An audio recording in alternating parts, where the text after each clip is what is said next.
Hey guys, this is Tom, and I'm not sharing my screen. That was a bad move. All right, we're here for. All right, 30650. We're here for the SOMIFA Super Bowl, Tuesday night, February 4th, 2020. The matchup is Zeb Strong's Dallas Cowboys. This team was 11-5 in the regular season. The number 4 seed. They're taking on Joe Golden's New York Giants, 12-4, number 3 seed. These teams, of course, have won both of their playoff games. The Giants defeated Indianapolis 37-21 in the quarterfinals before sneaking past. Not really. Squeezing past? What's the word I want? Anyway, for defeating Paul Mankowitz's Houston Texans 2017 on a last-second field goal, literally. As you see, there was no time left on the clock. That was a 47-yarder from Stephen Hauschka to make it 20-17. And then in the for Dallas, it was a 30-20 quarterfinal victory over Tim Bowyer's Tampa Bay Buccaneers. And I think I was around for the second half of that game to join in on Dennis's broadcast. And then it was 36-28 over Seattle in the semifinals. The quarterback matchup today is Mitchell Trubisky versus Marcus Mariota, hardly the top quarterback you think of from the NFL. But that is because Joe Golden did it with defense, folks. 238 points allowed in the regular season. That's 36 fewer than the next team. Very few teams allowed under 300. He was way ahead of the pack. Under 15 points a game. It's been the defense doing it for the Giants, folks. Don't get too excited about Mitchell Trubisky being the quarterback. They only scored 354 points, which looks like it's less than league average. So the Giants' defensive ball club first, much like Trubisky's Bears when they had the good year a couple years ago. And Trubisky doesn't have a bad card. He can go flat pass and then run for you. Okay? On that, and we're underway here. The Cowboys, meanwhile, this is interesting, only plus 48 in point differential compared to the Giants, were 120-something or almost 120. So the Giants were much more dominant team in the regular season, despite 12-4 versus 11-5, only 1 game difference in the standings. But here they are. And what we had here was a touchback. Let's see, the Giants kicked it off to Dallas. I'm going to assume that Joe won the toss and deferred. So the Cowboys come out 1st and 10. Zeb Strong scoring a lot of points here in the postseason in these 2 games. I think 66. Line with Derrick Henry. Defense calls pass. Threat at 5. No gain for Henry. It's got Marcus Mariota quarterbacking. Zeb goes with the 2 tight end, 2 wide receiver, 1 running back formation. Derrick Henry, the starting running back, outstanding run blocking. Ever except left guard. In this game is only a 4, but 6 is at center, right guard, and center, right guard, and left tackle. And then left end in the 2 tight end set is Robert Tonyan. Short pass, Tyrell Williams. Defense calls pass, blitzing 1. Joe plays a 4-3. The corner's a 5. The strong safety's a 4. Picked off 2-4, but incomplete. Both of these teams, but complete rather, for 12 yards at a first down. Both of these teams using the average pass defense. I don't put on animation because it doesn't really work well with my broadcast. It tends to go very, very slowly for some reason, but for the last year or 2. Flat pass right to Robert Tonyan. Defense gets it correctly. Receiver wrong, +7. Tonyan not big on the yards in his car, but he can go deep. And Zeb throws it to him anyway. Masterful performance by Zeb this year. 11-5 is a good job. 2-0 in the postseason is a great job. And with this team, really not great personnel on either side of the ball, on the cusp of a championship, if you can get past Joe Golden. 2nd and 3 for the Cowboys at their own 44.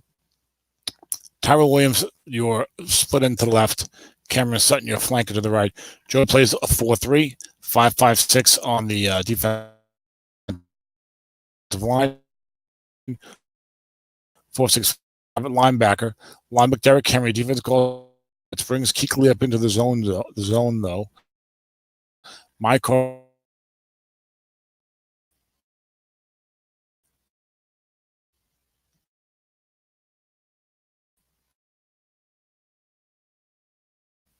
Henry 6 is a 10.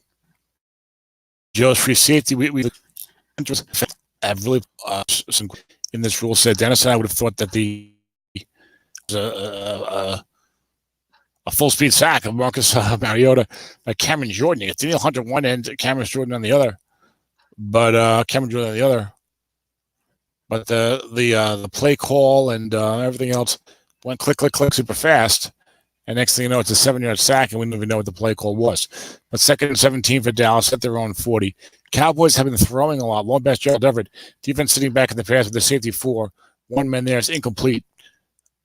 Zeb's been throwing a lot in the postseason after having this reputation, being known for running a lot. But Joe, who I played both of these teams actually, I believe. I know I played Joe late in the season, and I think I beat him actually in a close game. But Joe calls an awful lot of pass on defense. Doesn't really call that much run, at least not with this team this year.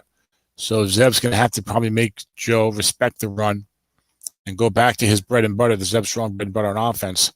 This is not a guy who's going to run too much because Zeb wants to run it. 3rd and 17 for Dallas at their own 40. Stays 2 tights, 2 wide, 1 receiver. A draw for Derrick Henry, and he gets 10 with the box, 8 with the box, 10 yards. 8 is 10 yards with the box. 20 yards and a first down on 3rd and 17 on the ground. And that's what happens sometimes. We go nickel 3rd and long, and the guy says, you know what, I'll take a shot, see if I hit a box, whatever. Maybe play a better field position, and Mariota's not good anyway, and he got rewarded in a big way with the first down. How about that? So Zeb crosses midfield. He's at the Giant 40 here on the opening possession of the SOMIFA Super Bowl. Joe Golden has been in. Joe Golden's an excellent coach. He's only been around with us for about 5 years. Left tackle right, Derrick Henry. Defense calls run that time. No one there. Offensive tackle 8-3, Marcus Cannon, who's a 5, misses the block. 3 yards, 2nd and 7. Joe's been in the Strat online community maybe about 5 years. Very good coach. He's gotten to a lot of semifinals and some other Super Bowls in other leagues. Doesn't have that championship yet. He's got to be excited to be here. The SOMIFA Super Bowl, a chance to bring home that big ring, the shiny one. 2nd and 7 for Dallas. Defense showing blitz. Keekly, the linebacker, 66'4". This offensive line's got 7s everywhere. Flat pass left to Robert Tonyan. Defense calls run. 7's 11 yards and a first down from Mariota to Tonyan. You see Mariota has the maxed flat pass wrong card. Both of these quarterbacks very similar in some ways. They're good on the flat pass, and they can run it. But they're not great short and long, that's for sure. Mariota with more picks than Trubisky, I believe, in these cards. Of course, both in shaky states in the NFL. Right now, Mariota lost his job outright. Trubisky can, who knows? Dalvin Cook checks in. Short pass to Cortland Sutton. Defense gets his pass, only 3 men there. 12 long game on the defense's card. Touchdown, Marcus Mariota to Cortland Sutton. 26 yards. And how about them Cowboys? The Dallas Cowboys take a 6-0 lead here in the opening drive of the 2018 SOMIFA Super Bowl. And it's Brandon McManus on for the extra point. Tim Bollier mentioned, where did I know McManus from? What movie? Perhaps from the TV show Oz, Tim. If you ever watched that, I don't know if we have anyone listening here. Is anyone here live? I don't think there's anyone here live. I got to go full screen. Dennis will tell me.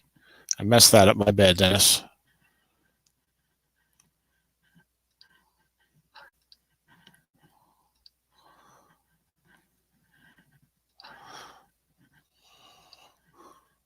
But we've got a first down and 10.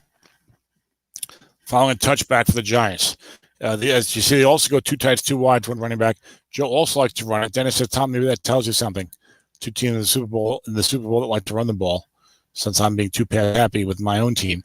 Mitchell Trubisky, the quarterback. Isaiah Crowell is the running back. You'll see C.J. Anderson in there a lot as well. Short pass, O.J. Howard, defense double teaming the wideouts. Blitzing 1, receiver gets right, 14 yards. And a first down. Trubisky connecting on his first pass attempt of the game. O.J. with the controversial 7 only incomplete card on the short pass. And Joe calls plays pretty quickly, so maybe not a lot of banter for me. Maybe that's part of why he does it.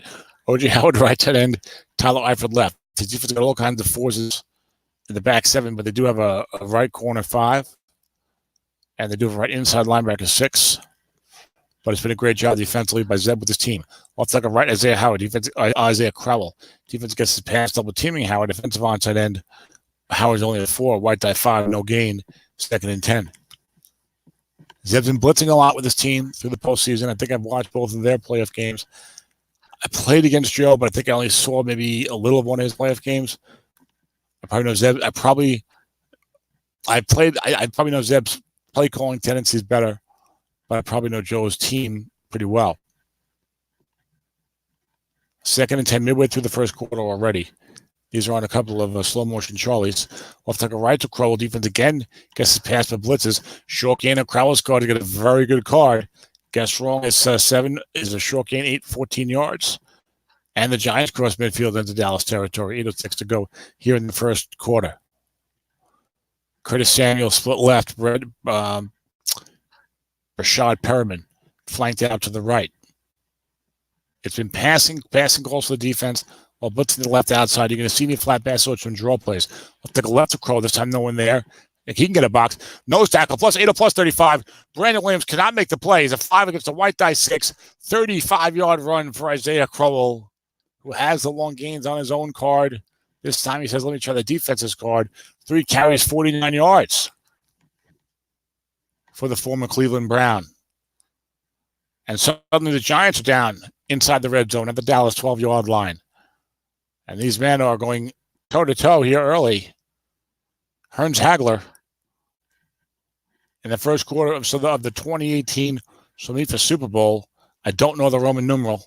Short pass to Curtis Samuel. Defense double teaming elsewhere. He's covered by a 5. Picked off 2 to 8 in the end zone on Trubisky's card. Trubisky throws it intercept to the end zone. Pierre Desir has it. Will he take it? He takes it. A pivotal turnover. Oh, my stars and garters. Mitchell Trubisky firing into the end zone, looking for Samuel, trying to tie the game. But Pierre Desir picks it off 2 to 8 on the short pass right.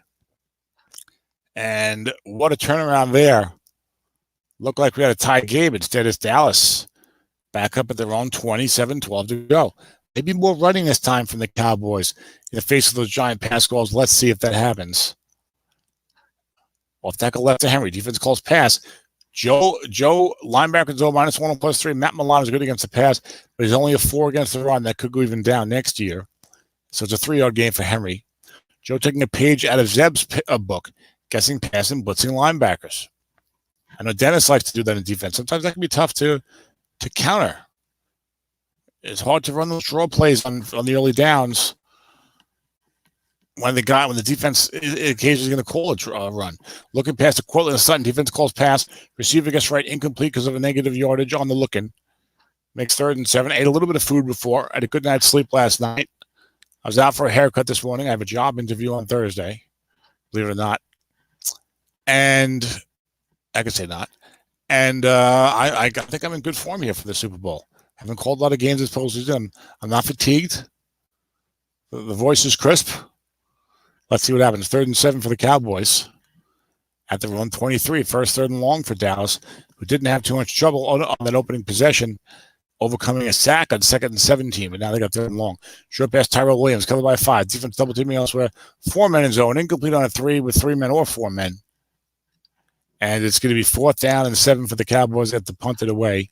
The Cowboys have a great punt returner. I'm not sure who the Giants have back there. It's Matt Bosher on for the punt. We are calling this SOMIFA Super Bowl 2 days after the NFL Super Bowl. 40-yard punt. Andre Robertson, pretty good returner. This is down inside the 37. Made the Pro Bowl there for the Jets. 3 is plus 31. How's that for a good return? You got a touchdown and 2. 3 is plus 31. Not a lot else there, but you hit one of those 2 and you're in business. Ends up being only a 9-yard net punt for Bosher and the Cowboys, and the Giants are right back at the Dallas 32. You turn the ball over down in the end zone. You got this defense, which has played great for Joe all year. He's managed them beautifully. Luke Kuechly at 4-3. The pass rush and Kuechly and good corners. And that's the way you want to do it, I guess. I got to learn about this 4-3 and probably have the gumption to play in one of my leagues. Off tackle left, Isaiah Crowell. Because his pass, but the linebacker blitzing. Snake eyes, plus 77. 32-yard touchdown for Crowell, who is having a tremendous opening quarter here in the SOMIFA Super Bowl. 32-yard touchdown, 4 carries, 81 yards, 7-6. Steven Hauschka, all pumped up from kicking the game-winning field goal against the Texans on the last second, literally, from 47 yards out. Has no problems with his extra point. 2-11 is good. 7-7. Ball goes 1 yard deep in the end zone for Mike Hughes. I'm not that familiar with his card. If he's anything like most returners, it'll be down. Then it is. And the Cowboys come out 1st and 10, their own 25. So that's going to be kicking the dirt a little bit about that sequence. Thought he had gotten out of trouble there with the interception of Trubisky in the end zone, but no. 9-yard net punt, thanks to the 31-yard return by Darryl Roberts, and then a big run by Crowell, and we're right back where we were a few minutes ago with the Giants tying the game. They were on the verge of tying the game. That was a 1st down and 10 completion for 4 yards from Mariota to Derrick Henry. We have a 2nd down and 6.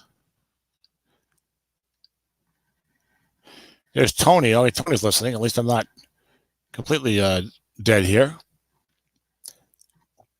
I wonder what Tim is in my little box there. Tim, if you're listening, or Tony, if you're listening, tell me if everything is going fine here with my screen, etc. As a draw play for Dalvin Cook up the middle, right guard, +7 and +2.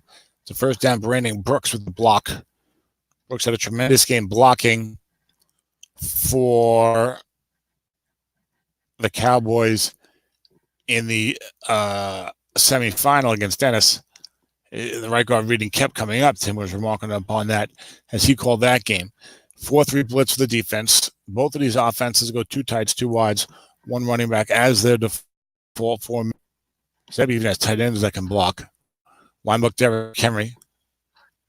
Center +2 or no gain. There's a 2-yard block by Jason Kelsey. Joe's been guessing pass, often showing blitz, planting Kuechly in the linebacker. And bringing the safety up. Kind of trying to force Zeb to throw it downfield, or at least the flat pass will be guessed correctly. He's played great defense all year, led the league by a wide margin with under 15 points allowed per game. Short best court and Sutherland blitz is on. Must run +2 for Mariota only. 2 to 8 is 5 yards or more. Sets up a 3rd down and 6 for the Cowboys. They had 3rd and 7 their last possession, couldn't convert and had to punt it. Darryl Roberts brought it back 31 yards. Let's see what happens now. They're at their own 40. This time it's 3 wide for the Cowboys. Chester Rogers, your 3rd receiver, being covered by nickel corner Holton Hill. Flat pass left for Dalvin Cook. Milano's the linebacker there. Is a 5 receiver, gets right, incomplete for Cook. He's not bad receiving. Looks pretty solid, gets wrong. Very nice yardage, gets wrong. And it's 4th and 6 for the Cowboys. Bosher punting to Roberts. Only 2 and 3 will be a good return, but those are great returns for the former New York Jet. Bosher was only able to get off a 40-yard punt last time. I think that was on a 10. And the kick is blocked. The Giants blocked the kick at the Dallas 29. They're going to probably pick it up and return it. It says they did not try to advance the ball, but that could have been a game bug. If you look at the chart, you should always try to return blocked punts and sack fumble recoveries if you're the defense, because it's off of a different chart, and then it's a pretty sexy chart. You look that up on your Strat-O-Matic computer rules. You block a punt, or I guess a kick, a field goal too, or get a sack fumble, pick it up, run with it. Short pass for shot if you're the defense. Short pass for shot. Perman guessed wrong. Receiver 9 +20 at 1st down. Perman had a big reception, a big touchdown on a 3rd and 16 or something in the red zone for the Giants here in these playoffs. Here he gets a big 20-yard completion to get Big Blue down inside the 10, and the Giants suddenly are all over the Cowboys if they can punch it in here. Let's see if Trubisky can throw it to the right team this time.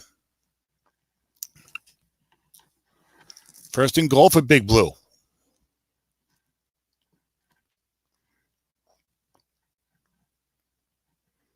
Joe goes full house.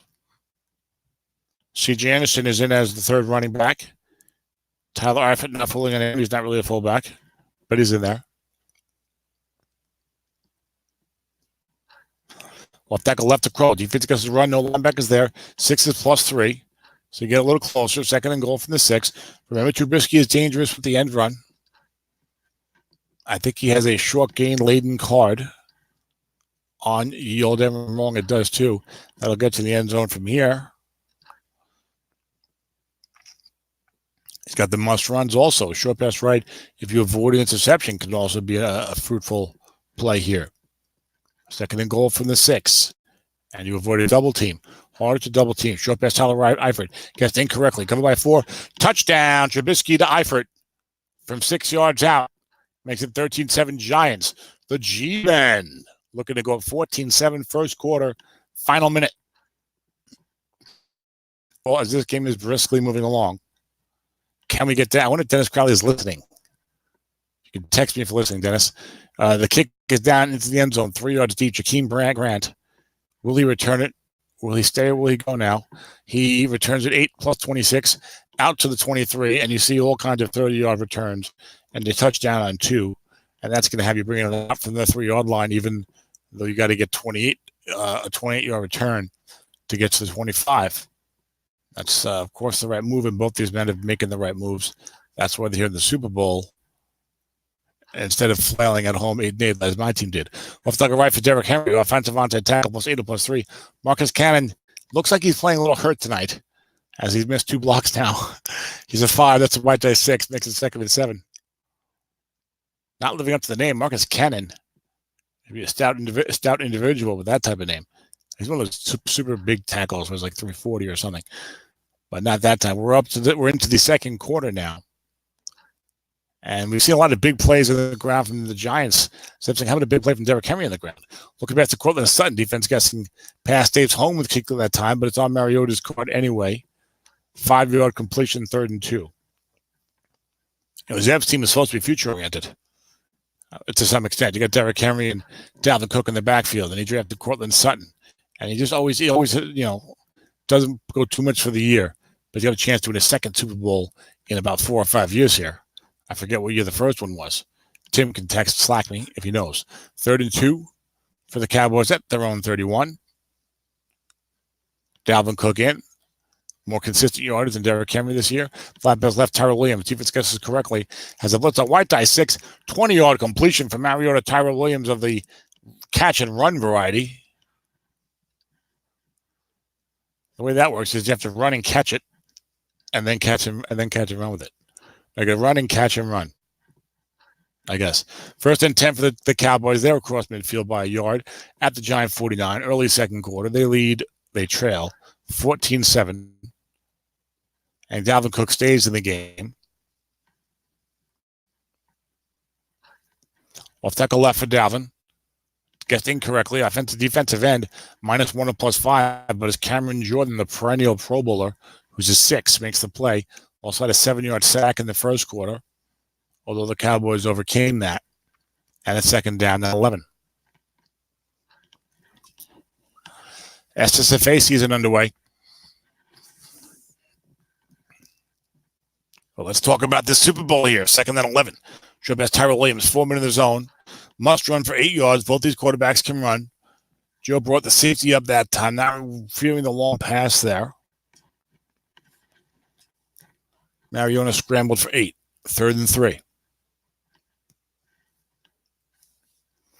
You can't say enough about the job both of these guys did with these teams this year, regular season and postseason. Tremendous job. Excellent coaches. Worthy champions / championship contenders by any stretch, by every measurement. 3rd and 3 for the Cowboys. Joe's been showing blitz aggressively despite all these 7s here. Like he wants Zeb to throw deep at Mariota. And then Joe's bringing the safety up even when he doesn't free safety blitz. It's a flat pass left to Cortland Sutton. Joe brings the free safety to the line of scrimmage. Receiver is incomplete for Sutton. 1-4-9, 15-19. Might see a little more of that card next year. The emerging star for the NFL Denver Broncos. Drew Lock, the quarterback out there. Where does he go in the fall? He's got to be a first-round pick, probably top 15. I haven't scouted him. I'm just speculating. I might be getting out of the advanced scouting business. Other things in life taking priority. I'll be drafting like the rest of the schlubs and making horrible moves. Maybe a new guru will emerge, and he can mock my selections. 4th and 3 for the Cowboys. They're going for it. Cowboys been going for it aggressively all postseason. Short against Seattle, but this is the number 1 defense in SOMIFA. This is a team that with 5-5-5-6 up front on that 4-3 with the middle linebacker 6, the right linebacker 5. The stout defensive play calling of Jersey Joe Golden. Flat pass right to Robert Johnson. Guess correctly. Linebacker zone. Short game. 19 yards and a first down. As Devon Kennard stayed home with the 4 rating.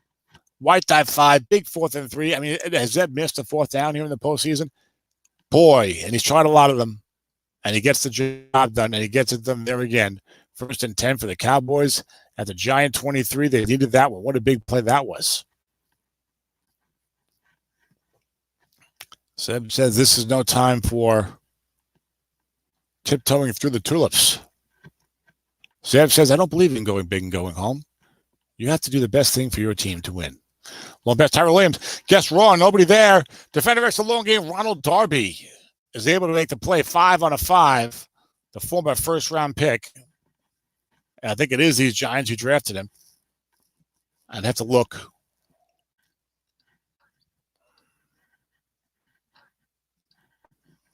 Second down and 10.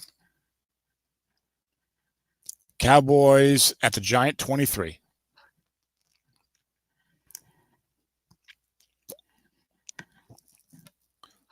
Flat pass left, Cortland Sutton. There's that safety blitz over there in the defensive left tackle. Defender -3 and -1. Casey Hayward, the 5, makes a nice play. Sutton is drilled for a 3-yard loss. These corners making some nice plays here for the Giants right now. And you've got a 3rd and 13.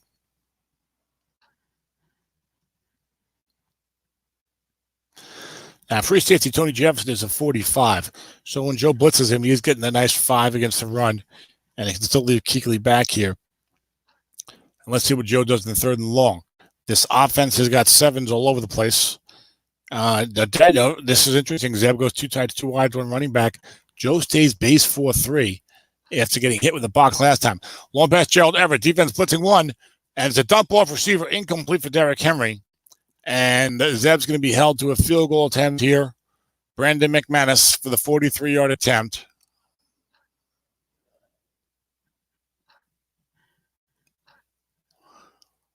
I think he's pretty good out here. And it's 2-10, but no good. The kick is no good on an 11. And oh, my goodness. Zeb's going to feel a little bit like he's up against it now. After the Trubisky interception of the end zone, it's been all Giants in terms of the big luck plays. That was the blocked punt and now the missed field goal. The Snake Eyes on the run, the +35 to beat the White Die 5. That was probably before the Trubisky interception.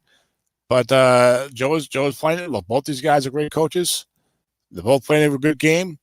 But the Strat odds have been favoring the Giants so far here in the first half. And let's see if it keeps up.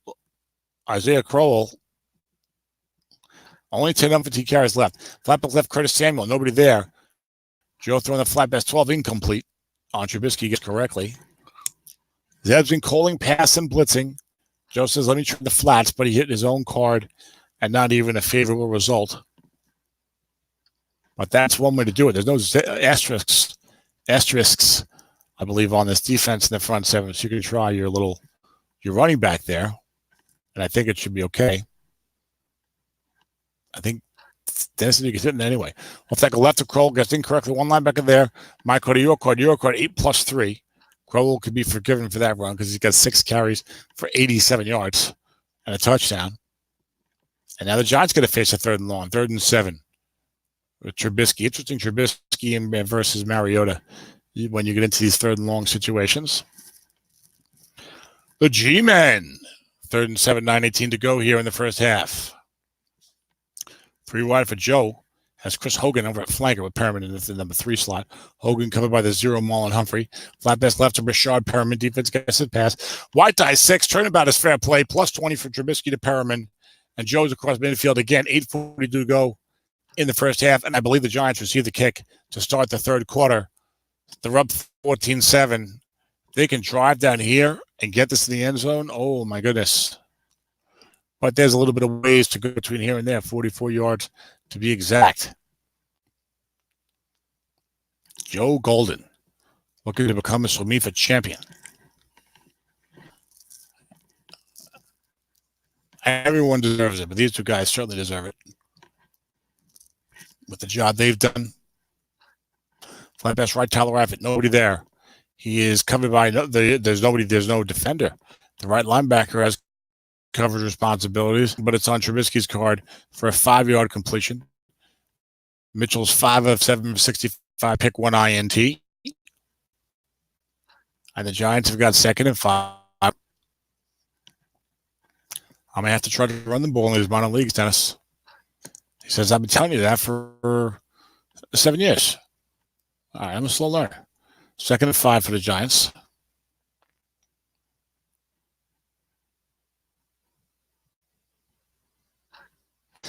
That best right. There you go. Throws to Crowell, uncovered. Gets on Trubisky's got a 4-yard completion, 3rd and 1. See what Joe does in territory, certainly. At the Dallas 35. The no man's land. Enjoy your strat, folks. No NFL football for another 7 months. I wonder what I'll be doing then. This job interview upcoming. I'm almost finished writing a novel I was working on last year. Looking past Curtis Samuel, defense gets incorrectly 2 linebackers there, though. But Trubisky hits it on his own card, 8-yard completion to the Carolina wide receiver. Former NFL 2nd-round pick, I believe. And outside of the pick, it's been a sharp outing for Trubisky, 7 of 9 for 77 yards. 1st and 10 for the Giants. 6:54 to go. Joe likes to call the offense in a hurry. Keep it moving. Get the rhythm going. Snap, snap, snap. Get that cadence going. Off tackle left to Crow. Defense gets it wrong again. Offensive onside tackle, 6 and 1 plus 6. That's Eric Fisher. I think Joe paid a 2nd-round pick or something like that, maybe, for the 6-7 OLT. If Tim is listening, it might have been to his team. I don't recall Tim as Ronnie Stanley, of course. 7 carries, 93 yards for Crowell. 2nd down and 4 for the Giants at the Dallas 21.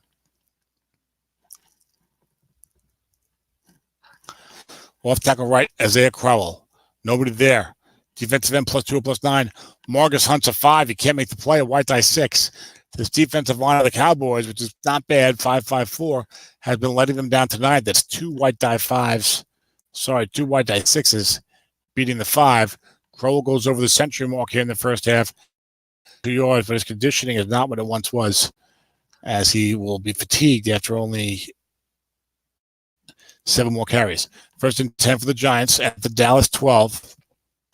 Pistol this time for Joe. And run Trubisky. Defense gets his run, though. 8 is 12 yards for Trubisky. He will not be stopped. Into the end zone. Reaches for the pylon. 27 New York Giants.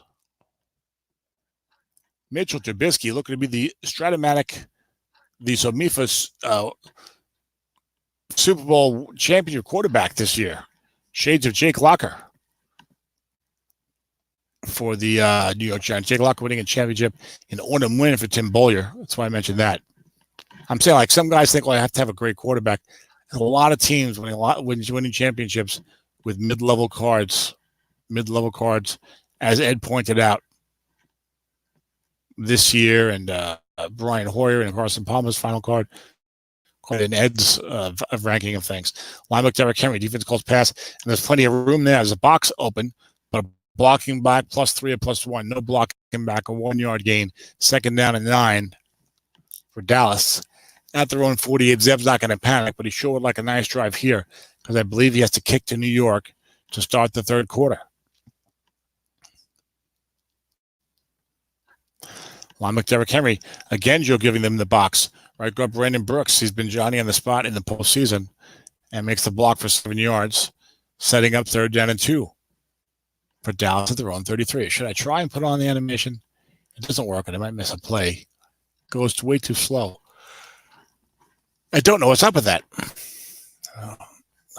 Tim didn't have that problem. His computer, the ball was zipping around like you expect. I was watching when he was doing one of these broadcasts. 3rd and 2 for Dallas at their own 33. Oops, bad click. Looking past Gerald Everett. Kuechly stays home, but it's +6 and a 1st down on Mariota's card. Dallas up at their own 39 now. 3:36 to go in the first half. They are matriculating the ball up the field. Got to get across midfield so they can do it down the field. Dalvin Cook back in. Haven't seen much out of him tonight. the Florida State product.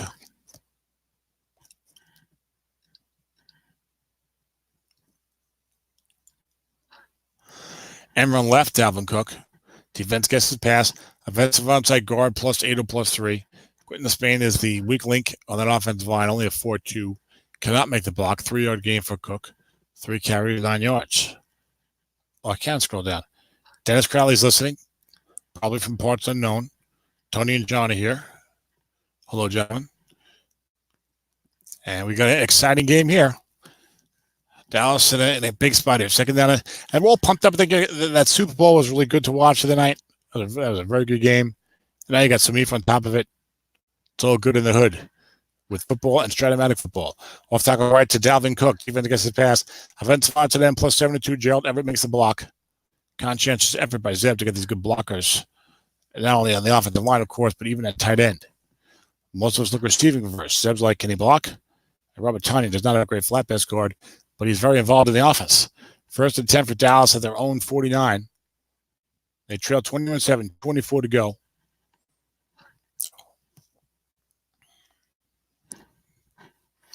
If you're watching that Super Bowl, I was watching with my brother Arthur, a longtime Strat-O-Matic football coach. Linebacker Derrick Henry gets wrong. Center 3-0. Jason Kelsey makes the block. They're still outside the 2-minute warning. We'll see if Zeb calls time here or lets it hit the 2-minute mark. But I think when Sam was down 24-20, about 3 minutes ago, 1st and 10, after the kickoff, they handed it off to Raheem Mostert. My brother, somebody posting saying, maybe it was in the forum, it wasn't my brother. Oh, they're playing Strat-O-Matic. Run the ball with a couple minutes to go. I guessed incorrectly. 2nd down and 7 for Dallas. So we're at the 2-minute warning. Emma left to Dalvin Cook. 6 against 6, strength against strength. And Robert Tonyan gets a call on the reading. Offensive onside end +9 or +4. That's a 9-yard gain. He makes all the blocks. Cameron Jordan was the defensive 6 there. And Dallas is at the New York Giant 39-yard line. 1:37 to go as they go hurry up offense. Keep those timeouts in the pocket so you can run the ball. You got plenty of time to get down there. Zeb knows it. Don't be shooting your load early with timeouts, right past the 2-minute warning when you're trying to run the ball and you only need like 40, 50 yards for a touchdown. Flat pass right, Robert Tonyan. Boxcar is a 4-yard pickup on the defense's card. That's sets up a 2nd and 6. That previous play, I guess, yielded a 1st down. I must have missed that. Mariota, 11 of 18, 111. 1 touchdown, 1 interception. But he trails. Dallas was down around the 25 or so with their last possession. 2-10 field goal was missed on an 11. I'm not sure where this game is being played, Ed. Is this in Miami, Arizona, a dome somewhere, maybe Atlanta? Yeah, Ed, you have to start announcing the site of the Super Bowl every year. I think we should do that. 2nd and 6 for Dallas at the Giant 35. Defense showing a blitz. Linebacker Dalvin Cook, but a linebacker is there. 7 +6 or +1. That's a 6-yard gain and a 1st down, but with nobody there. Oh, it would have been a 5-yard gain. That's one of his pet peeves. You're better off thinking you get the blocking rating there, but that's on the 3-4. But Zeb getting a taste of his own medicine here as Joe's guessing pass and blitzing. And I found that could be tough to counter, and Zeb's finding that here. It has not been working so much the other way, meaning when Zeb's on defense and he's been doing the pass with the blitzing. People like it because you get the guy in the zone for the run. Flap is left to Derrick Henry, throwing against the 5. Receiver gets right, incomplete. He's not known as the best receiver in the league. Not bad. I'm wrong. I guess kind of okay. Pedestrian. I guess right. Certainly not too good. But he's not going to be double teamed. And you like to throw to the back when those blitzes are coming on the outside and see if you can get a guess wrong receiver reading. 2nd down and 10 for the Cowboys. They did call a timeout after a previous play, so they've only got 2 left. They're at the Giant 29. As I said, this is around where McManus missed the last one. Sure, best Tyrell Williams. He's covered well, so Mariota takes off and scrambles with it. 18 yards on a 3. And a 1st down. As you get these must runs, people call, I've only got 9 units of completion here. You got 14 yards of must run. He's 2 to 8 is 5 yards or more. 2 to 7 is 7 yards or more. 2 to 5 is 10 yards or more. 13 yards or more here. And there you get a +18. Suddenly Dow's got a 1st down and 10 to the Giant 11-yard line. Zeb's deciding, do I want to hurry up or go with no hurrying of the clock? I say go with no hurrying of the clock. You're at the 11. What are the odds you get exactly 10 yards to get first to goal? He does go hurry up because I don't take any chances. I got 2 timeouts. I like to run the ball. If I get 1st and goal at the 1, and they're over an extra play, I'll be annoyed. So he says, I'll do the hurry. Nothing wrong with that. Joe's not going to have much time to do anything anyway. So, a spectator is joined. Be alarmed. Not alarmed. Be alerted. Be aware. Be aware. Be very aware. That 2 tight end, 2 wide. Flat pass right to Tyrell Williams. No one there. The blitz is on. And guess what? It's a 5-yard completion. Could knock it out of bounds on that. Zeb should be okay with that. Hurry up gets it down to 30. He could call timeout here. Does call the timeout. Again, a 2nd and 5 from the 6. He's, I'm going to say it's unlikely to get exactly the 1st and goal from the 1, which means that it'll happen. Strat-O-Matic was cruel to me this year in SOMIFA. Oh, so cruel. See what happens with SSFA. You got to get off the schneid. You got to get back on the horse. I've had enough of a breather now, so I'm going to try and do things the way I normally do them with the spreadsheets, but maybe coach a little better with the offensive play calling, a little more balance in the offense. Right, Dennis? 2nd and 5 for Dallas at the New York Giants 6. Full house backfield. Robert Tonyan's your nominal fullback. Linebacker Derrick Henry. Defense gets it correctly. Jason Kelsey keeps getting the reading on the block, but it's always for 2 yards or 3 yards. He's not getting the sexy +12 or +4 here. And that's a 2-yard pickup.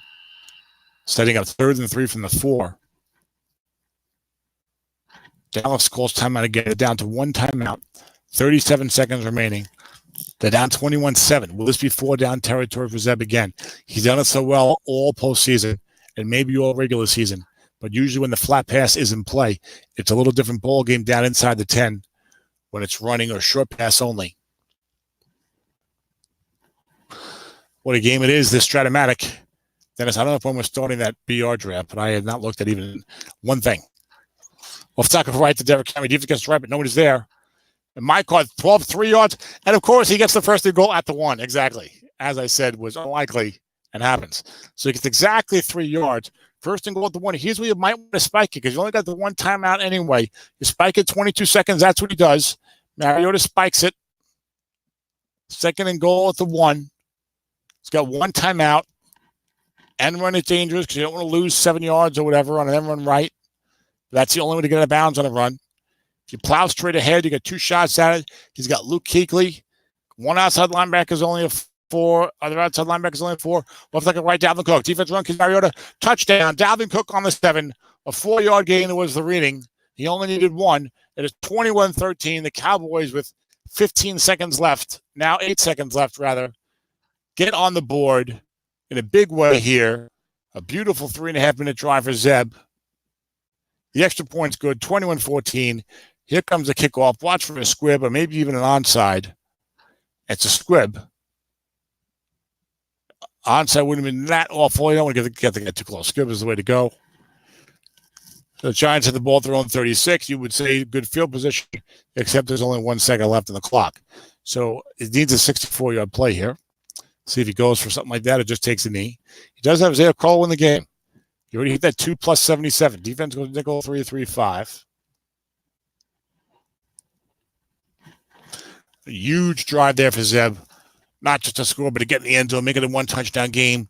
He's got to kick off to Joe to start the 3rd quarter. Draw play to Isaiah Crowell. Got a long game, I think, on 4. But 7 is 7 yards. He got 9 carries, 109 yards at halftime. And what a half it was. 21-14 Giants.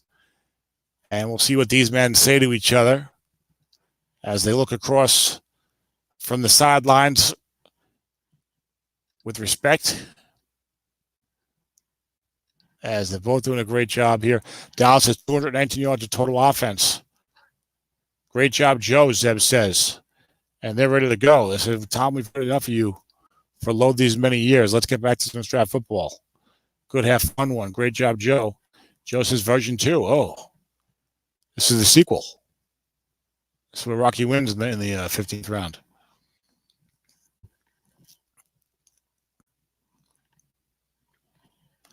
The kickoff was down to the 5-yard line. So Andre Roberts got it 23 yards up to the 28. These teams have some good returners. And that certainly helps. It all helps. Dennis will tell you. Not third and anything. 3-4 defense is what I meant to say. We're already in the second half. This is an 8:30 kickoff of the Super Bowl, 9:17 Eastern right now. Tom Cook would not be in the second half. You know that's for sure. You'd be waiting on defense, wondering what he's doing on 2nd 8 from his own 39. I'm thinking. Short pass, Tyler Eifert. Defense blitzing everybody. Single coverage against for the fullback. Receiver against right, 11 yards for the injury-prone Bale. And it's a 1st and 10 for the Giants up at their own 39. Giants leading 21-14. They've been tough to stop here tonight. But also they've had the block punt. And Zeb missed that 2-10 field goal.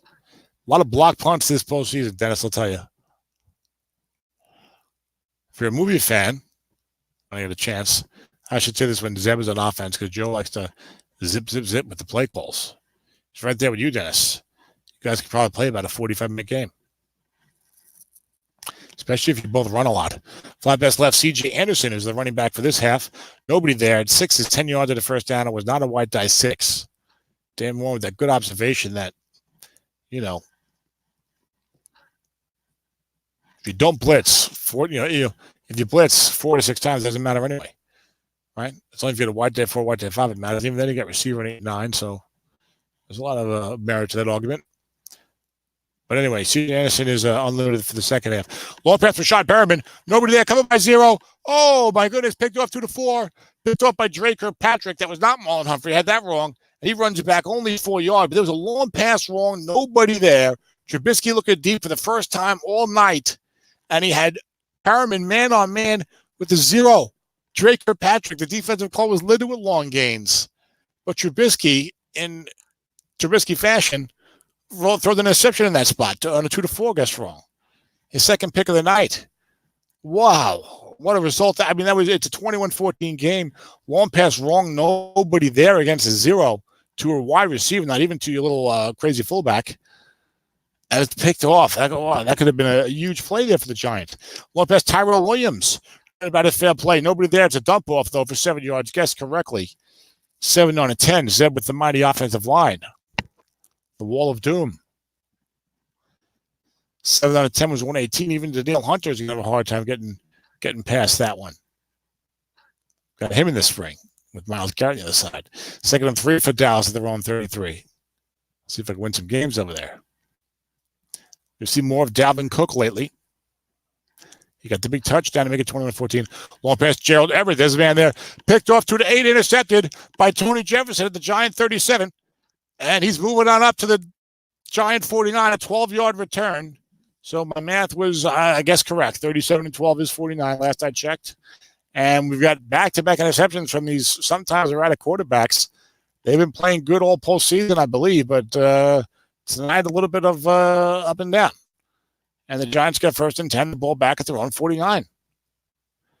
This is shades of what happened in the first quarter. Short pass Tyler Eifert. Covered by the 4, the right linebacker. 7's complete. Joe said Trubisky not gun-shy. Get right back on the horse. And in that first quarter, Trubisky picked up the end zone, but then Joe's defense held Zeb, forced a 9-yard net punt. So it was like he got the ball right back where he would have had it, basically, and it cashed in with a short field touchdown. And this is kind of similar. He had the turnover on the bomb, but then he got an interception back on the bomb, and he's right back where he was just a few minutes earlier. Flat pass right, C.J. Anderson defense guesses pass. Double teaming elsewhere. Receiver gets right, +9 for C.J., the veteran. No one can give him a job this year. And it's a 2nd down and 1. Now for the Giants at the Dallas 31, as one of my tenants has texted me. She will have to wait.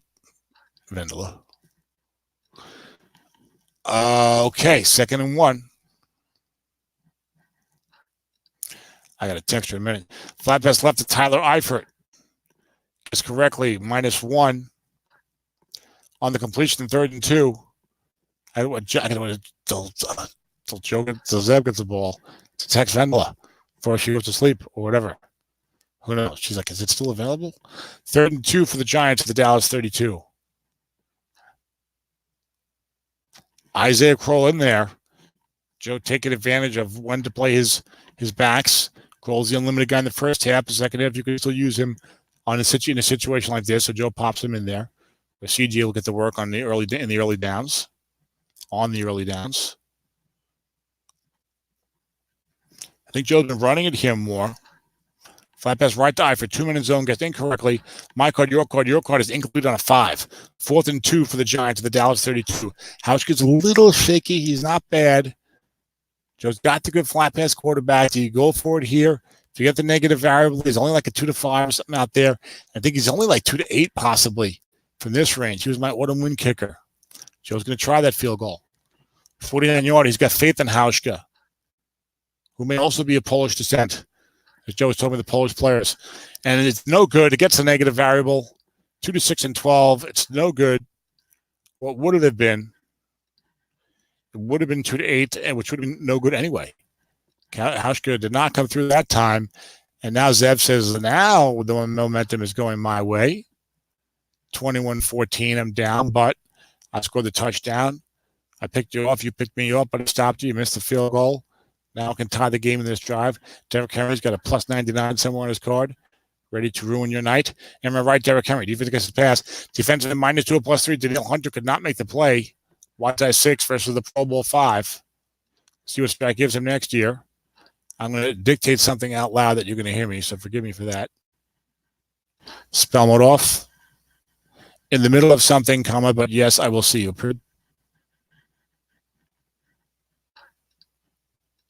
Tomorrow night. Press enter key. Not a bad job by me, if I do say so myself. Only missed one play, and I can tell you right now that was Brandon Brooks making yet another key block for the Cowboys. 5-yard pickup for Derrick Henry. We've got a 3rd down and 2. Dallas at their own 47. 8:42 to go in the 3rd quarter. There can only be one. Will it be Joe Golden joining the First Timers Club, or Zeb Strong with 2 championships in the span of 4 or 5 years? 3rd and 2 Dallas. Own 47. Joe showing blitz. Flat pass right to Williams. Defense guesses correctly. Defender -1 at +4. Ronald Darby, the 5, makes the play. A loss of 1. Now it's 4th and 3. Zeb, his own 46. He's been going aggressively all postseason. This time he says, you know what? I'm going to let Matt Pasha do what we pay him to do. And he's going to punt the ball down into Giant territory. And hopefully Dal Roberts doesn't do anything crazy with it. Punt goes 46 yards, takes a bounce, and goes 5 yards. So beautiful job by Basher. And the Giants are pinned back at their own 3-yard line.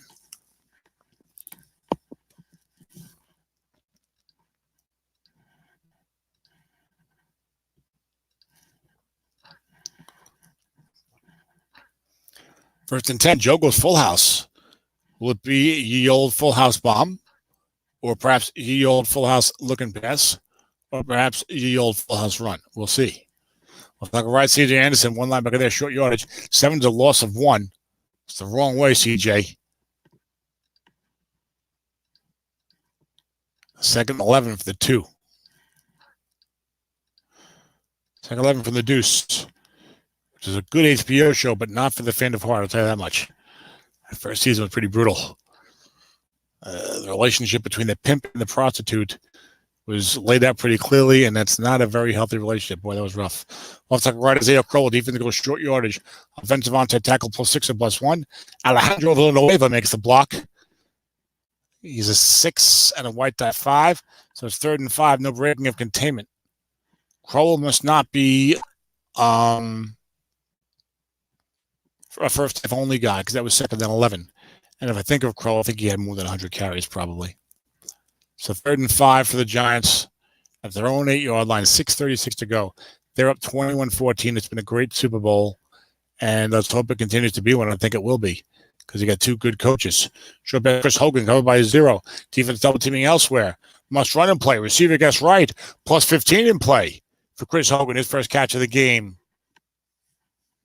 and he makes it a good one. But Trubisky's not throwing the picks. He's doing a great job. 13 of 17, 132 and a touchdown, and a little bit of running to boot, including a 12-yard touchdown. Patrick Mahomes saying you can win the MVP in the Super Bowl with multiple picks. I just did it on Sunday night. Although long shot thinks it should have been Damian Williams. I think that's the wrong call. I agree with Mahomes as this year's Super Bowl MVP. Tim Bollier says I agree as well. Tim probably has some funky theory about the Honey Badger, Chris Jones. No, maybe not. I don't know. And, timeout. We have unnecessary interference. A fan has wandered onto the field. It appears to be Zeb's roommate, asking a question at an inopportune time. Zeb, I have some signs on my wall. Live broadcast, do not disturb. I have a homemade do not disturb sign printed out through Microsoft Word, big letters, bold font. And my wife taped it onto a cardboard piece of cardboard for me. You hang that from the door. You may want to look into that for the Super Bowl, so you don't have to tell somebody where the cornflakes are or whatever it is that we're doing here at this time of night. John Madden has left us. He must not have liked the broadcasting. I'm not sure. Tony, if you can hear me, tell me if my voice and everything is going good. Everything seems to be fine. Just want to make sure.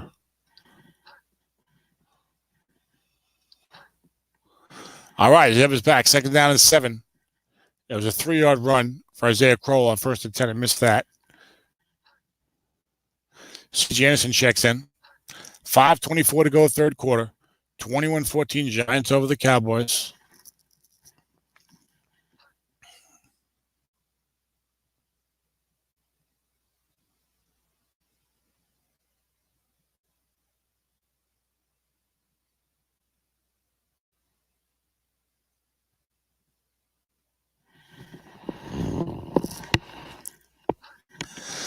Pass left, Curtis Samuel. Defense double teaming successfully. Double team is incomplete. Sets up a 3rd down and 7 for Trubisky. Shrewd double team there by Zeb. Double teaming the only guy covered by a 5. Everyone else covered by an inferior defender is what I'm telling you.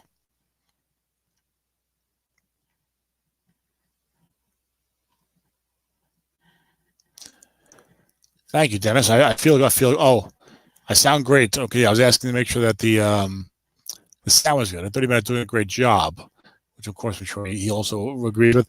Linebacker to C.J. Anderson, double box on 3rd and 7, doing back to Zeb what Zeb did to Joe in the first half. That was a 2nd and 7. This was the 3rd and 7, and you get the box on the draw play, 19 yards for C.J. 1st and 10, Giants at their own 45. It's so tough.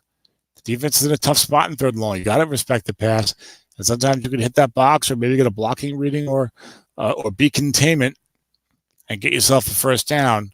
And that's what Jersey Joe did right there, from the other side of the Hudson River.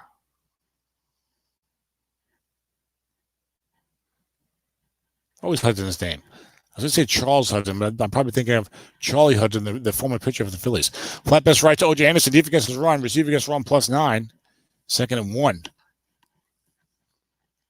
But maybe it was Charles Hudson, the original Hudson Explorer guy, the Hudson Bay guy. Was it Robert Hudson? I need Michael Reeves to listen to these games because he's good. If I ask a question like that, he always looks it up and texts me. 2nd and the answer, which is helpful. 2nd and 1 for the Giants at the Dallas 46 across midfield again. 3:54 to go.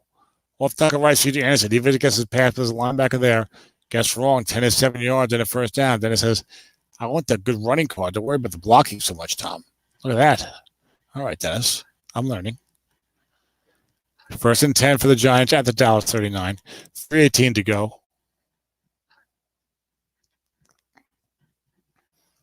Zeb says, I'll worry about the blocking. Look at my blocking. Dennis said, well, it does help as well. It all helps. Anything good helps. Off the right to CJ, gets wrong again, but a linebacker there. 11 plus 8, 2nd down and 2. Joe now staying with the run. See, both these teams will run the ball. Both these coaches like to run the ball. Joe tends to take more of a balanced offensive approach. Zeb traditionally likes to run the ball a lot, pretty much more than anybody in the modern game. But this postseason, he's been airing it out. Maybe tonight he needs to go back to the ground a little more. We'll see what he does come 4th quarter. Looking past O.J. Howard, the linebacker double team, not in effect. Receiver gets right, plus 15 and a 1st down. So that's the thing. When you got these tight ends who are so good flat, you want to shut them down flat. That linebacker double team is not going to help you out as much. But Howard, of course, very dangerous with the short passing as well. And he's only covered by a 4. He's a maxed out short pass receiver. And Zeb's got a lot of weaknesses on this defense that he's had to cover for. And he's done just an outstanding job with it all year long. Emerson left. C.J. Anderson guessed correctly. No linebackers there. Now Joe went to defense. Today gets -6 on a 5. That is really a dreaded 5 when you get the old -6. On the 5, 7's -8. So not a lot of goodness. To be second and 16 for the Giants at the Dallas 22. You want to stay in good field goal range here. Haskins only 2-8 from the 23 to 32. You want to go up 2 scores. You want to get a few more yards. I know you don't want to be too conservative, but this might be a time for a take from yours truly, who has failed miserably getting too aggressive at times. Really hurt my team in big spots. Show best Tyler Eifert guessed wrong on second and 16. 10 is a 10-yard pickup from Trubisky. That certainly gets into good field goal range. And now you're in touchdown range. 3rd and 6 from the 12. Let's see what Mitchell can mount here for these Giants. 16 of 21, 166. A touchdown, 2 picks. So, Tyler Eifert, 2 yards from the left tight end spot. It's been tough for D Ford to keep up with him as he's been blitzing a lot. And Zeb does have an asterisk there. What am I thinking? My apologies to Zeb, D Ford, and the D Ford family. 3rd and 6 for the Giants. 1 minute to go. Nickel defense. Offense is in the flat, regular offense. 2 tight, 2 wide, 1 running back. Pistol formation. Trubisky's alive for the end run. No tackle at the curl. Defense guesses run. +3 guessed correctly. Was a wide tight 1, so that was not going to be a beating containment anyway there.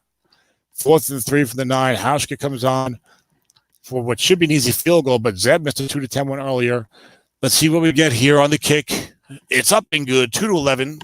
It's a 9. 24-14 Giants as we start the 4th quarter. They've got the old 2-score lead. We're not getting as many touchbacks tonight as usually you would see. And it's a 33-yard return for Jakeem Grant. 1st and 10, Dallas at their own 34.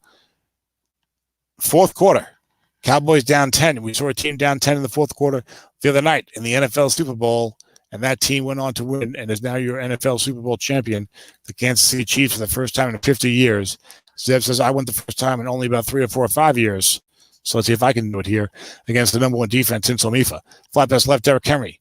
3, short gain guessed correctly by Marcus Mariota, 15 yards and a first down. With the good field position, Dallas is already up their own 49. And this is good. This is a good game. Good Super Bowl.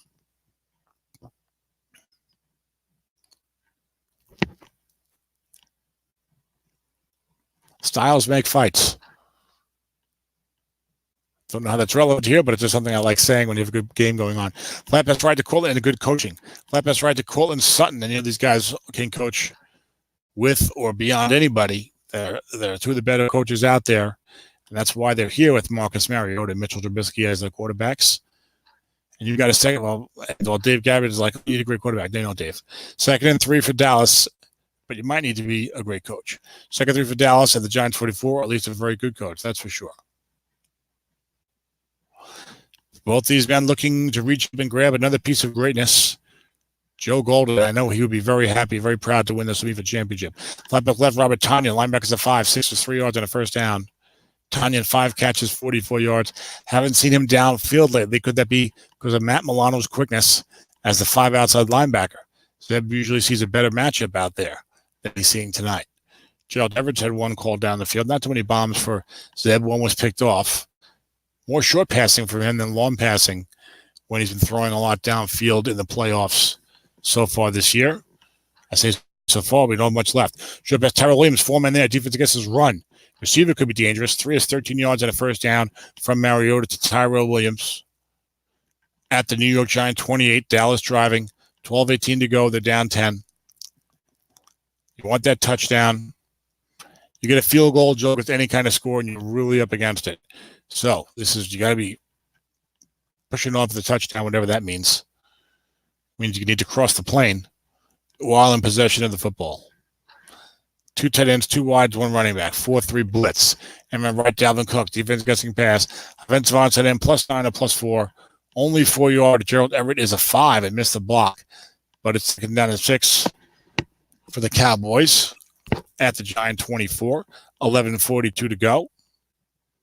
Both these teams have called pass an awful lot. And outside of Isaiah Crowell, the running games have not really been able to take great advantage. Well, C.J. Anderson has done a nice job too. Maybe that's been the difference, how well you've been able to run it here tonight against the guest phone call. And with that in mind, Kenneth Dixon checks into the game. 12 on fatigue carries. Off tackle left to Dixon gets pass. You want to give him some wrong calls, you're gonna have some wrong results for your defense, I'll say that much.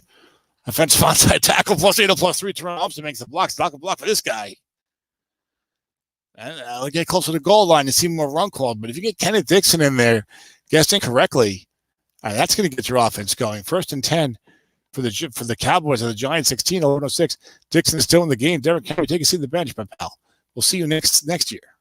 See you next card set when you have one of the better cards in the set, probably. 1st and 10 for the Cowboys, the Giants. 16. What's that called? The Dixon defense calls run. 8 of the defense is called 10 yards at the first down. Dixon 2 carries, 18 yards. The unknown difference maker in the 4th quarter. Dixon has hardly been used this postseason by the Cowboys. And they got 1st and goal at the 6. 10:30 to go. Not a full house. A 2 tight, 2 wide, 1 running back pistol formation. Dixon inside, Mariota outside. Must run in play from Mariota. Interception on play, though, as well, of course. All kinds of blocking. What is going to happen? Dixon with the short gains on like 6 and 9. Something gets right. Short pass, Cortland Sutton gets wrong. Foreman there. Defender X touchdown. Can't cannot make that play. White die 5. Both these corners are 5s. That one's beaten by a 6. Touchdown. Mariota to Sutton for 6 yards on 1st and goal. Mariota's 2nd touchdown of the game. Both to Sutton. And it's 24-20. But here comes the extra point from McManus. A key extra point here. Defense goes for the block. It's up and good, 2-12. So only a 1 in 216 chance to block it. And it's 24-21. The Cowboys cut it to 3. The Giants get rid of the ball. The kick is into the end zone, 8 yards deep. Andre Roberts will probably down this one. And he does. Giants take over. 1st and 10. They're on 25. They lead by a field goal, 24-21. The tension is so thick that you can feel how thick it is. That's like a misdirection, folks. I said you for the one pun, and I go the other way. Got Sayer style. C.J. Anderson's in there as running back. Joe is not shy about playing aggressive. He likes to run it, but he plays aggressive also. He'll call anything at any time, and that type of unpredictability is what makes guys like him and Dennis very good, successful coaches. And right, C.J. Anderson, if he gets it correctly, no one there. Defensive end, +1 or +5. Margus, the mighty Hunt, makes a tackle. Only a 1-yard gain. CJ not getting his 2K. 6 carries, 28 yards. Only 6 unfatigued carries for him. 9:36 to go. That can be an issue with Anderson and Crow running low on carries. I don't think there is a third back of this team anywhere near as good as Kenneth Dixon. That's for sure. I don't even know who the third back is in this team. 2nd and 9. I think we've only seen one end run from Mitchell Trubisky, though. Keep that in mind. Do we see one here? Short pass, Tyler Eifert. Defense calls run. Foreman in zone. Defender X against Preston Smith is the 4. White die 5. 13 yards and a 1st down for the Giants. Trubisky has his troops up to the 39. 9 minutes to go. 24-21 lead for the Giants. Hold on to your seats, folks. No one's leaving this game in a hurry.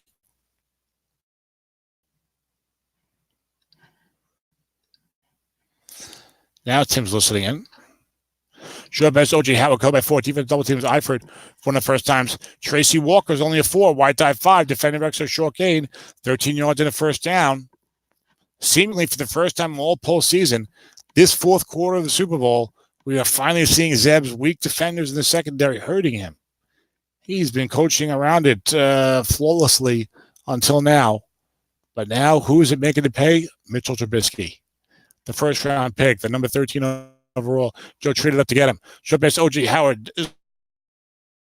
Strong safety to the 4. Defender X, Tracy Walker must have helped up and made that play. 2nd down and 10. Giants are across midfield at the Dallas 48. 8:06 to go. They lead 24-21. C.J. Anderson, the running back. Jersey Joe Golden. Says Trubisky, please don't throw a pick. Snap fumble is only 1. Flat pass left O.J. Howard did a nice job tonight. Looking for a receiver, but it's 7 +5 on Mitchell's card. Setting up 3rd and 5 for the Giants at the Dallas 43. Joe ran the ball on a 3rd and something, 7. Got a double box first down somewhere here in the second half. Then down close to the 10. He ran out in 3rd and 6. But from the nickel, Zeb called run correctly. Both men know the routine here. Now Joe mixes it up. Joe goes 3 wide, 1 halfback pistol. Says, look, if you're going to call run when I'm in a 3 wide, so be it. I'm definitely going to pass here. Dallas has the middle linebacker 6 here. And on left, Mitchell Trubisky. D4, I think, is a 4 with a white die. And it's a dreaded 5. Guess wrong. That when it was from the 3 wide, it was a white die 3. So he had beaten containment. But dreaded 5 is not going to beat anything. It's no gain. 4th and 5, the Giants will punt it from the Dallas 43. Obviously a coffin corner opportunity. It is a coffin corner. It goes 32 yards down to the 13, out of bounds. And we're set up for an Alcola fantastic finish. The Dallas Cowboys are trailing by 3, 24-21, in this 2018 SOMIFA Super Bowl. 6 minutes and 36 seconds to go. Looking for their second title in, 4 or 5 years. Josh McCown won the first one. Marcus Mariota trying to win the second. They're at their own 13-yard line. Derrick Henry's in the game. He of the snake eyes or whatever it is, boxcars. He had a plus 99 reading somewhere on his card, a la Tony Dorsett. I believe that was 1982 against the Redskins. Flat pass right, Gerald Everett. No one there. 9 yards, and a good pickup. White die 6 anyway. 2nd and 1 for Dallas. 6 minutes ago now. You know, you can take a 6.5-minute drive. 87 yards, capital for the touchdown, win the game. Champagne in the locker room. Champagne. Henry stays in there. 2nd and 1. Dallas at their own 22. Zeb taking his time here at the play call, thinking about what he wants to do. He sends in the signal. Flat pass left, Derrick Henry. He is covered. There's a man there. 4-yard completion on Mariota's card. That was a 1-22 sack as Joe had blitzed Luke Kuechly straight up the middle. And it was a 27. Marcus Cannon versus Daniil Hunter, 7 versus 13. 1st and 10, Dallas. At their own 26, 5:24 to go. Linebacker Derrick Henry. Kuechly's there again. But so is Brandon Brooks. Right guard +6 or +2. Makes the block. He makes all the blocks. 6 yards, sets up 2nd and 4. Tick, tick, tick. 4:48 to go. Dallas at their own 32. Zeb's realizing now that it's now or never for his Cowboys. Loser gets Jason Garrett. As Tim Bully wrote on the Strat forum. In comedic fashion. Flat pass right to Robert Tanya. Defense gets the pass. White die 6, +7. 1st and Dallas, but up at their own 39 only. And you got 4.5 minutes to go. Plenty of time to get in field goal range. Field goal only ties it, though. Seb's like, I'd love to get in touchdown range and then, of course, get a touchdown. It's been running and flat passing so far. Started at his own 13. Dalvin Cook in there now. Henry's up to 15 carries. Cook a little more consistent yardage, I guess. And not the minuses guessed correctly, but also not the plus 99 type of thing lurking. Off tackle right to Cook. Nobody there, but Joe plays a 4-3.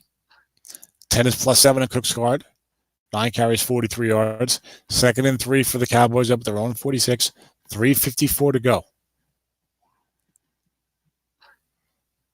Now I'm feeling the tension. Joe's been going 4-3 blitz more often than not. Tonight, he does it again. 2nd and 3. Joe says, come at me, bro. Zeb says, I'm not your bro. Off tackle right to Dalvin Cook. Guessed incorrectly. 8 + 10 in the defense. Joe's been blitzing up the middle from his free safety blitz position. And Dallas crosses midfield. They're at the Giant 44. Brandon McManus has missed a field goal attempt already. A fairly easy one. He is only 2-5, 33-37, but 2-10 from anywhere inside of that. You want to get down inside the 28. Don't want to risk a negative for something really killing you. Off tackle left, Derrick Henry gets incorrectly. Off the tackle is 6. 4 is only 2 yards. You see this Henry card not as consistent with yardage as that Dalvin Cook card. Guess wrong. But it's got some big runs in there, as we see. 2 plus 33, 12 plus 99. Short gain on 7, and 10, 11 is 8 and 9 yards. Second down and 8. Henry's got 16 carries, 66 yards. Former first-round pick for these Cowboys. That's worked out. Late first-rounder. Short pass to Cortland Sutton. Defense gets the blitz. Does not blitz anybody. Foreman in zone incomplete. Good move by Joe to bring up that free safety. Would have been defender extra short gain. White tie 5 would have been incomplete anyway. Okay. But I didn't know that when I first said it. And we're suddenly down to 2:24 to go. 2 minutes and 24 seconds to go in the Super Bowl. 3rd and 8. Cowboys at the Giant 42. 3 wide, 1 halfback. Pistol formation. It's 4 down territory if there ever was any. Chester Rogers is the third receiver being double teamed by Tony Jefferson. Dump off receiver gets right to Gerald Everett. Incomplete. And now Zeb's got a decision to make. 4th and 8 from the Giant 42. 2:06 to go. Only needs a field goal to tie, so if he punts it, he's going to go for it, which I suspected he would. And I approve of this message here in the election season of 2020. Maybe the Democrats can figure out how to run a caucus with the entire country watching them. Humiliating and embarrassing if you're a Democrat. I'm a Democrat, I'll say that, but boy. The whole country's waiting for the caucus. You can't run the caucus? How hard can it be? 4th and 8. Oh, boy. For Dallas at the Giant 42. Long pass shot to Rodgers again. Nobody there. He's coming by 4. Dump off. White tie 6. 20 yards. Gerald Everett. So it's always a white tie 6 on a dump off, but a dump off 10 on the defense. 20 yards to Gerald Everett. First down and 4th and 8. He went deep to Chester Rogers. He had single coverage against Holton Hill. But it was a dump off to Everett. First down, 20 yards. 2 minute warning. The Giant 22. Field goal to tie. Touch. And now Joe's going to sweat it.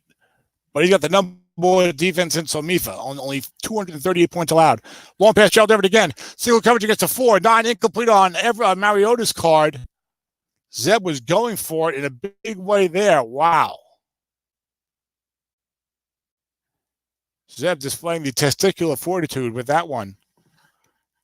Back to back and belly to belly with the bombs to Rodgers the first time and Everett the second. Defense goes 4-3 blitz. It's worked for me so far, Joe says. I'm going to dance with who brung me. 2nd and 10 for Dallas at the Giants 22. Oh, my stars and garters. That was in a sea of must runs. And on the right, Dalvin Cook gets incorrectly. Defensive end of 5. 6 is +3 on an otherwise good column. 3rd and 7 for Dallas as they crack the 20-yard line. No more long passes here. Unless by mistake. And he lets the clock run completely. It's now or never. 1:22 to go. The field goal will tie it. Doesn't want to give Joe time to come back and score after that, particularly if he cannot convert this 3rd down. 3rd and 7, Dallas. McManus already missed one field goal, 2-10. They're at the Giant 19. Mariota's thrown a pick. We got great pass blocking here. We do have 2 12s at defensive end. Dalvin Cook's a 5 pass blocker to help against the asterisk. Hunter does have a 4 asterisk because the pistol knocks that down. Flat pass right, Cortland Sutton. Defense double teaming correctly. Needs 7 yards. 12 is incomplete. That was a white die 6. Joe Golden just saved himself a touchdown. That would have been a 17-yard touchdown on the white die 6 if he did not double team correctly. He did. It's a field goal attempt to tie. 1:15 to go. Here's McManus, 36-yard attempt. That's nothing good. And 2-10. And the Cowboys tied the game. They started to run 13. They got that inside the 20. Got a long pass against a 4 to try to win it. They converted the 4th and 8 on a long pass dump off. And they eventually settled for the field goal from the 36. And they kick off the touchback. 1:07 to go. Joe's got all 3 timeouts. He had his own 25. Hauschka's like 2-6 and 12 out to the 38 or so. I got to check that out. Crowell's got 3 on fatigue carries. Joe, Joe's thinking, I'd like to get to the 32, please. So he needs 43 yards. Long pass, Curtis Samuel. Guess wrong. Defense calls run. 1 man there. 5 incomplete. A long pass wrong for Trubisky. A completion gets you on the doorstep of field goal range, if not in field goal range. He was covered by a 5. The safety's only a 4. Incomplete on a 5, the defense's card. Joe Golden says go big or go home. Go ahead and call run, Zeb. Let's see what Mitchell can do for you. 2nd down and 10. A minute to go now. Long pass for Rashad Perriman. Double team by the linebacker. Dump over receiver folks. Zeb has Jakeem Grant with 3 a touchdown and 6 plus 27 in the punt return game looming. So you might want to use up a little more of the clock. Joe lets that clock run. 30 seconds remain. 3rd and 6 at his own 29. Zeb will call timeout if Joe doesn't make this.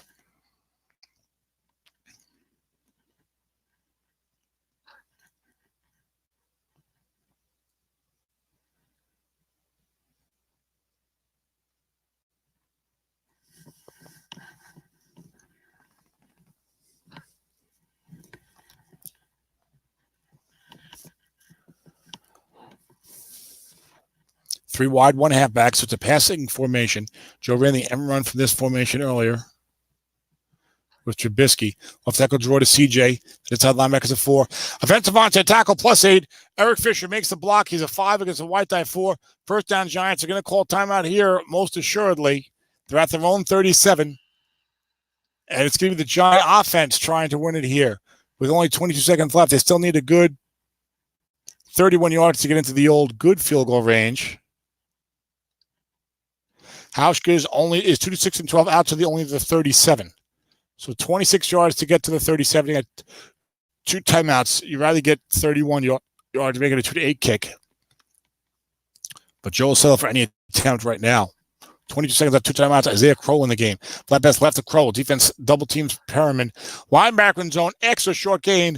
The 4 makes the play. D Ford. 4 on a 4. That short gain would have brought Joe up around the 50, maybe a little further. And he'd have been a completion from a field goal attempt. But D4 reaches out and deflects it. And a 2nd and 10 for the Giants. And more importantly, only 15 seconds remaining. Joe said, I don't have time to be messing around with 4s making plays. I'm trying to win the game here. 2nd 10. He might run it here. 2 timeouts left. 15 seconds. He's got big plays there. Draw to Crowell. Double box in play. He's got the long gain on a 4 or 10. He was on a 4, but 8 is 3 yards. A long gain on 4. Joe says, I would have preferred that rule. But he, unfortunately, gets only 3 yards on an 8. It was 2, 3, 4, and 12 on the offense you wanted. 8 on the defense was the double box. And I think that was from the base formation, so he had other things to get. But Joe calls timeout. He's got 1 left. 3rd and 7 in his own 40. He's got to get to the 37. Even then, the negative variable hurts you. But at a minimum, he needs those 23 yards. You could try from outside the 37, especially in this situation. But long pass Samuel, 2 men there. Long pass right for Trubisky. Must run in play. 7 incomplete. 4th and 7. 1 second left. So Joe will go for it. This is the last play of regulation. 60 yards or nothing.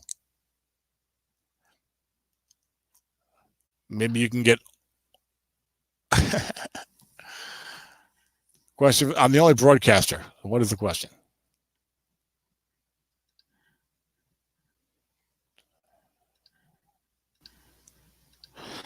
I don't know, but I suspect yes. Smiley face.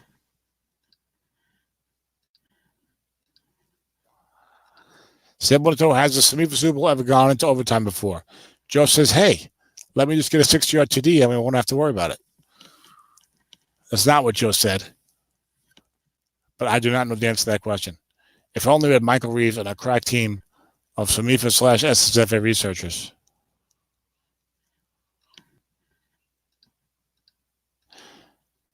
I suspect back in the olden days.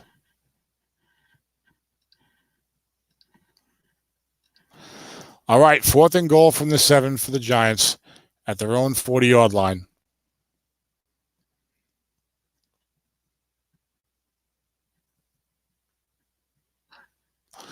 Long pass Curtis Samuel. He's being double-teamed. No dump off in the final 30 seconds, so this is not going to happen. 5 incomplete. Pretty nice double team there. Because it was a long gain, guess correctly. So Joe with that double team on defense to prevent a flat pass touchdown and force the field goal, and Zeb with the correct double team on the last play of regulation to prevent a long gain when you need a 60-yard touchdown to get into to win the game on the very last play, Hail Mary style. Zeb said he suspected a close game beforehand thanks to the regular season matchup. In the fourth quarter of the regular season, the Cowboys beat the Giants 24-20 with player positioning and stuff on the line. Only one of 4 losses for the Giants this season. Zeb says, great game, Joe. And we're in the overtime. Kickoff goes down to the 28-yard return by Andre Roberts.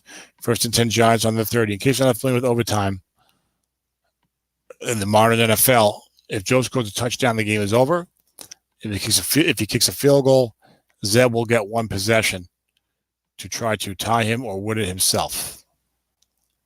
If neither team scores, then it becomes sudden death. Off tackle left, Isaiah Crowell. Defense gets the pass. Linebacker there. Nose tackle -1 +3, but Brandon Williams does not make the play. 6 against a 5. 3-yard pickup for Crowell.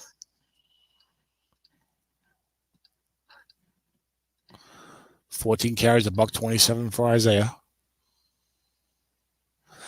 1 unfatigued carry, but he has the type of card you can run despite that. Short gains on the off tackle, big runs on the line book. Depending which way what you want to shoot for. 2nd and 7. Dallas. Joe always calls quick offense. Dallas taking their time with defense here. Flat pass left to Samuel. Nobody there, but the blitz is on, so it guessed correctly. Defender +2 or +8. Only a 2-yard pickup here. Desir White is a 5. Makes a play. You get flat pass, no men. You get on the defense's card, and you get defender X against a 5. That's not fun in overtime of the Super Bowl. 3rd and 5 for the Giants at their own 35. Early in the overtime. Who cares how much time there is? We're in overtime. 3rd and 5. The overtime just started. I guess that's important. Someone tell Donovan McNabb what happens at the end of the overtime quarter or whatever the hell.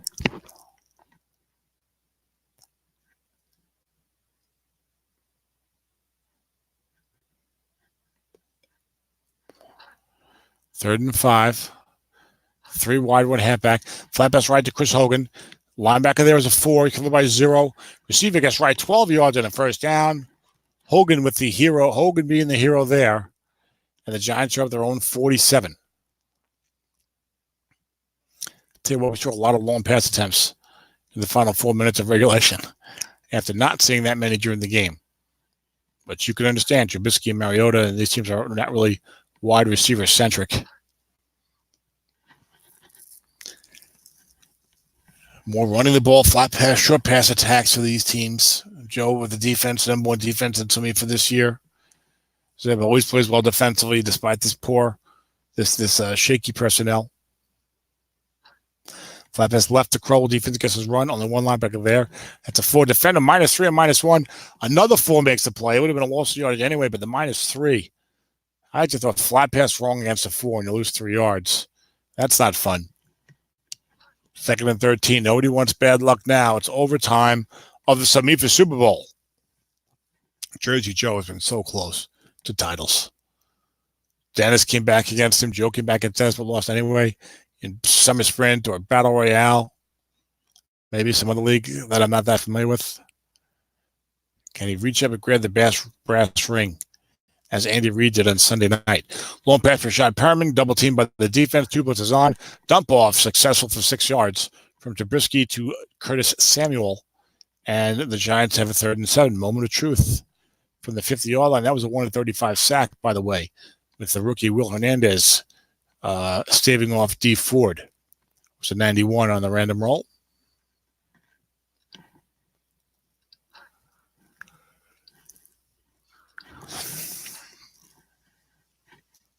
Third and 7 Giants from the 50-yard line.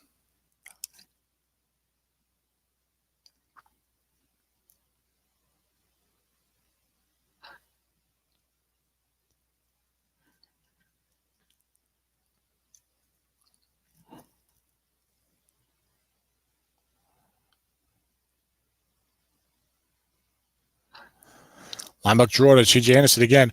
Nobody back there. 7 already didn't play on the defense, but a 6 on the offense is only 3 yards. He was in the 3 wide anyway, so white die would have killed him, but he didn't get a white die. He didn't get a 1. He got a 2. And a lot of rolls there to get. There was no linebacker back there at all. And now it's 4th and 4 for the Giants at the Dallas 47, and Joe's taking his time thinking about what to do here. And if he goes for it and misses it, Zeb's only got to traverse a short 20 yards or so to get in the field goal range. Joe's going to go for it. Overtime in the Super Bowl. Go big or go home, Dennis says. Joe's going to go big. 4th and 4, Giants at the Dallas 47. So I don't trust my offense, my defense. Number 1 defense in SOMIFA. But Zeb's been tough to stop. I don't trust him to punt the ball down there and run that Kenneth Dixon card. Flat pass right, O.J. Howard. Guess correctly. Linebacker's only 4. +3, 1 yard short. Oh, a bridge too far. 4th and 4. That was a tough call. I applaud I applaud him for doing it. I probably would have punted there in cowardly fashion. But I can see where he's coming from. I don't have a problem with the call there. And Zeb's got it now. First down his own 44. Field goal to win the Super Bowl. 2nd time in 5 years. No really good quarterback card here. Linebacker Derrick Henry guessed correctly. Right tackle -1 or +9. Davin Godcho, don't you know? 5 out of 5. Forces Henry into the backfield for a loss of 1. 2nd and 11. Joe says, all right, one way to look at it is I got a good defense. I'm going to punt it, let my defense take over. Another way to look at it is I got a good defense. If I fail on 4th down, maybe my defense will stop him. Let's see what happens. 10:04 on the East Coast. Everyone left. Derrick Henry, defense calls pass. Dreaded 5, no gain on a good column. 6 and 7 short gain, 12 long gain, 222 yards, and other good things to be had. And suddenly, 2 plays after the 4th down stop by the Dallas defense, it's 3rd and 11. What's going on out there? What a big 3rd and 11 it is for Dallas at their own 43 in overtime of the Super Bowl.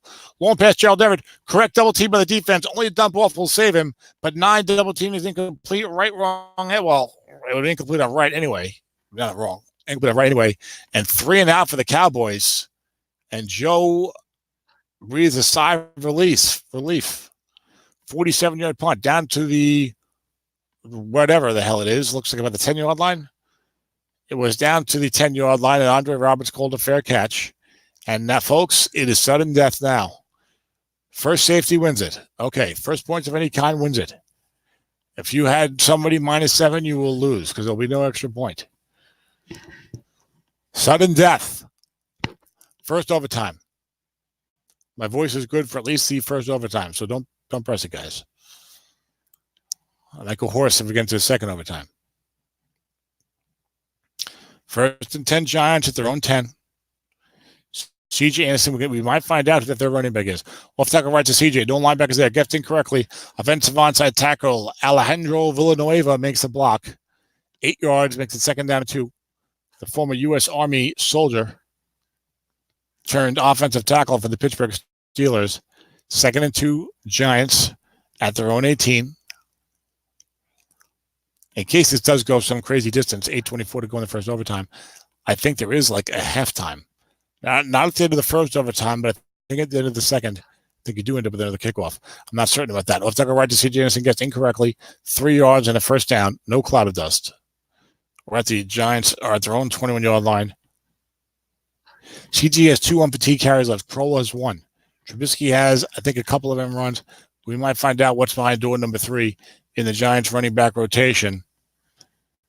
It's certainly going to carry it too deep into fatigue territory. Off tackle left to CJ. Linebacker there gets it correctly. Snake guy, short gain, 20 yards. Giants are up at their own 41, 11 for 70 for CJ. This ground game has got about 200 yards running, it looks like. And that's how you get it done. Dennis will tell you. Run so you don't have to hide.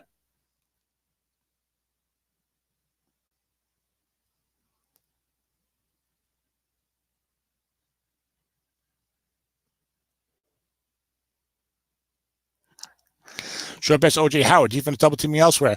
Covered only by a 4. Defender extra short gain. Tracy Walker, the rookie, makes the play again. 4 and a 4. Yielded a first down earlier in the second half. and then has now made 2 straight stops covering O.J. Howard and his overcarded self. 2nd and 10 for the Giants at their own 41. Isaiah Crowell checks in with 1 unfatigued carry. Don't you know? I smell a flat pass out of 4. Short pass, Tyler Eifert. Defense blitzing, double teaming elsewhere. Dump off, loss of 1. Thanks a lot. Joe's done a good job throwing to guys who are not double teamed. I was not able to do that against Zeb this year. He was all over me. 3rd and 11 for the Giants. They face 3rd and long at their own 40. Jakeem Grant looming on the Cowboys sideline said, let me get my hands on a punt return because I'm really good at it. 3rd and 11 for the Giants at their own 40. 3 wide versus nickel, 3-3-5. I don't think we're going to see a run here, folks. This will be on Trubisky's shoulders from the city of broad shoulders. Short pass to C.J. Anderson. Defense guesses pass. Picked off of the dump off, 2 to 5 and 12 by Marlon Humphrey. It could be run back for a flat pass touchdown. He brings it back, touchdown, Marlon Humphrey. 43 yards on the dump off. Oh, my goodness. The Super Bowl is over. The Dallas Cowboys and Zeb Strong are Super Bowl champions in SOMIFA. Oh, what a finish. 3rd and 11 from their own 40. Trubisky drops back to pass. He has to dump it off. He doesn't see Humphrey. He throws it from nowhere. Intercepted 2 to 5 and 12 on Trubisky's card. Picked off by Humphreys. Flat pass touchdown, 2, 3, 9, and 12 on the interception return chart. A 60-yard touchdown, a 40-yard touchdown, whatever it was, 43-yard touchdown. 30 to 24 Dallas. 30 to 24 Dallas.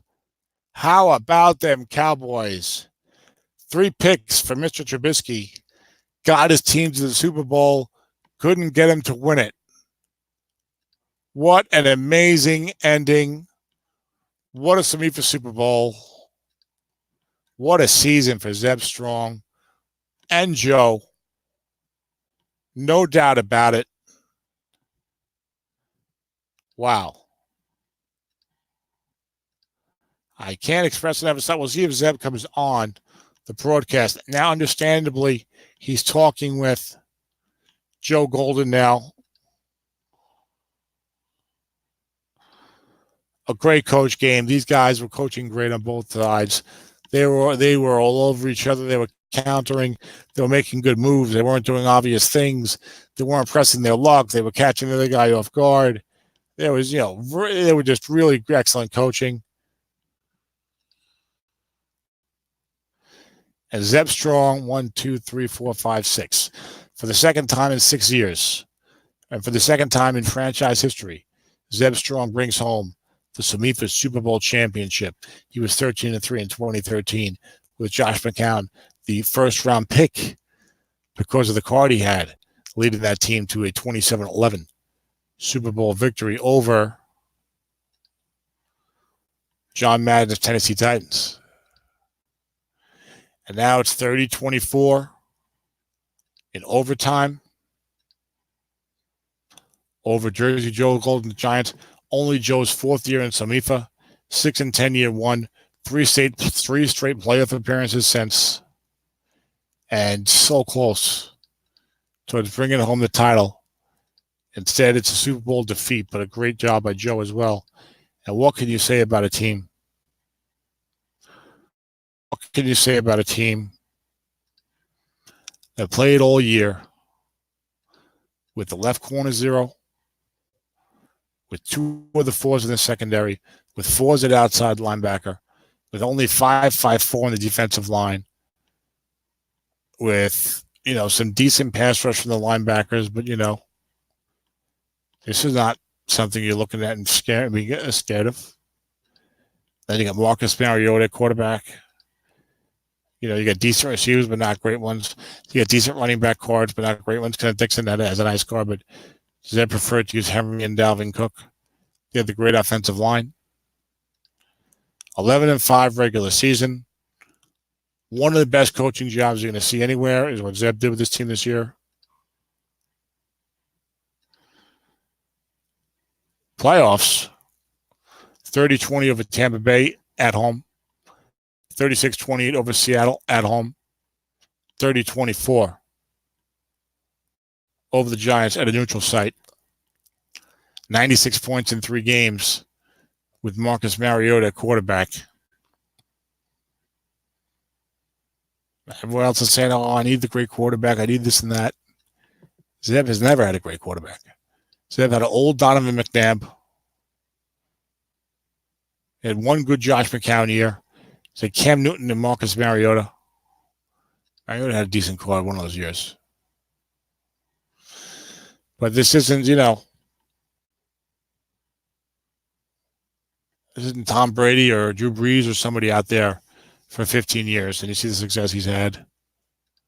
Tremendous job. Just tremendous. So I'll probably linger here a while. You can come on, Prid. Microphone off. He probably did come on. There we go. Hey, Zeb. Hi, Tom. Cinderella story. I wish I knew the Bill Murray line from the Caddyshack. You know what I'm talking about? No. Have you seen Caddyshack? Parts of it, but I can't say I've watched the whole movie. Are you over 45 years old? I am. Well, Zeb, what's going on there culturally? How do you not watch Caddyshack? Okay. I like to read books. Well, there you go. That's where your wisdom helps you when you take the sidelines for Strat-O-Matic Football and SOMIFA and multiple championships with the likes of Josh McCown and Marcus Mariota.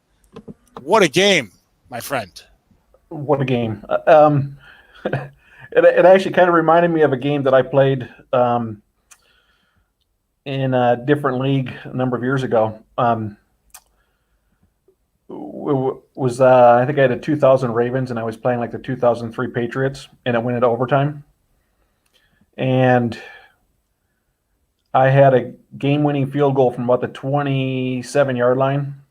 I lined up to kick it, and the kick was good, and it was called back by penalty. Oh. So I still had third down again, or first down, I think it was. I was kicking the field goal on first down because it was like a 97% kick. This is before the variable field goal rule. Okay. All right. Ran one play, short gain, got back inside the 33, lined up, kicked the field goal again, hit it, penalty. Third, go back 10 yards, run the ball one more time, get back in field goal range, line up and kick it, no flag, and I missed it. Oh, boy. Stopped him, got the ball back again, and then I lost the game on a pick six. Oh, boy. You did not lose the game on a pick six tonight. No, just completely. I mean, so I've been on both sides of that, and this overtime had, we both had chances already in overtime too. I mean, I was lucky to stop him on his 4th and. I didn't know if he was going to go for it on that 4th and 4 or not. Yeah, that was an interesting call on his part. But first I want to say, what a tremendous Super Bowl. What a tremendous coaching job by both of you guys. I mean, like Zeb, I can tell you, I've called a lot of these games. I've watched a lot of these games. When you watch these games, or when you call these games, when you call a game, particularly, because I have to pay more attention when I'm calling the game. You know what I'm saying? Than if I'm just watching it. But like when you call the game, particularly, you can tell when you're getting a good coached game. Like there's only a few games where you see where the guy's being in a call and well, what's he doing that for? It's like in this game, it's like you guys were both doing such a great job.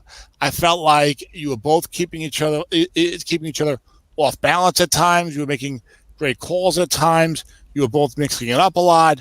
You were both catching each other off guard at times.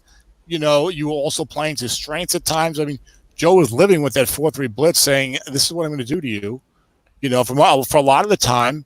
And, not kind of coming out of it, but still showing a lot of defensive versatility. And you guys had key double teams at times, and you had long pass wrongs at times. So really, and it was funny, you guys would hurt each other like the same thing. Like you got the 2nd and 17 double box with Derrick Henry, and then Joe got you a double box on 3rd and 7 on a draw play, and stuff like that. And I just thought, number one, it was a tremendous coach game. And like Joe Golden, he's been around online for 5 years or so now. Very good coach, and I think tonight, I mean, I've called championship games for Joe before. I've called playoff games for Joe before. mostly in summer sprint or battle royale. He likes to play in those. Outside of SOMIFA leagues, those are the leagues that have been with him. And he's just a very solid all-around coach. And even though he lost, I would say coached one of his best games tonight. And I would say maybe even like put himself, like his coaching is only improving, which you would expect as you coach even more. He was already very good, and now maybe he's even better than that. I mean, both you guys, as an experienced Strat football coach who's been playing online for 20 years and playing with dice and cards, literally going back to 1978. I was like, boy, this is really a well-coached game. And I saw you guys exchanging pleasantries both at halftime and afterwards. And I know you felt that going through. We talked last time about how do you feel if you lose a big game? And I think the consensus was, look, if I play a good game, if we play a good, close game, win or lose, and it's like big playoff game, win or lose, you'll still feel like, wow, that was really something to be a part of. And we all want to win, especially the Super Bowl. But you feel like this was that type of game where win or lose, you're like, wow, that was really something. You agree or disagree? Yeah, I mean, this is going to be a classic game either way. Did you look it up and see if there has been a? Well, I saw the.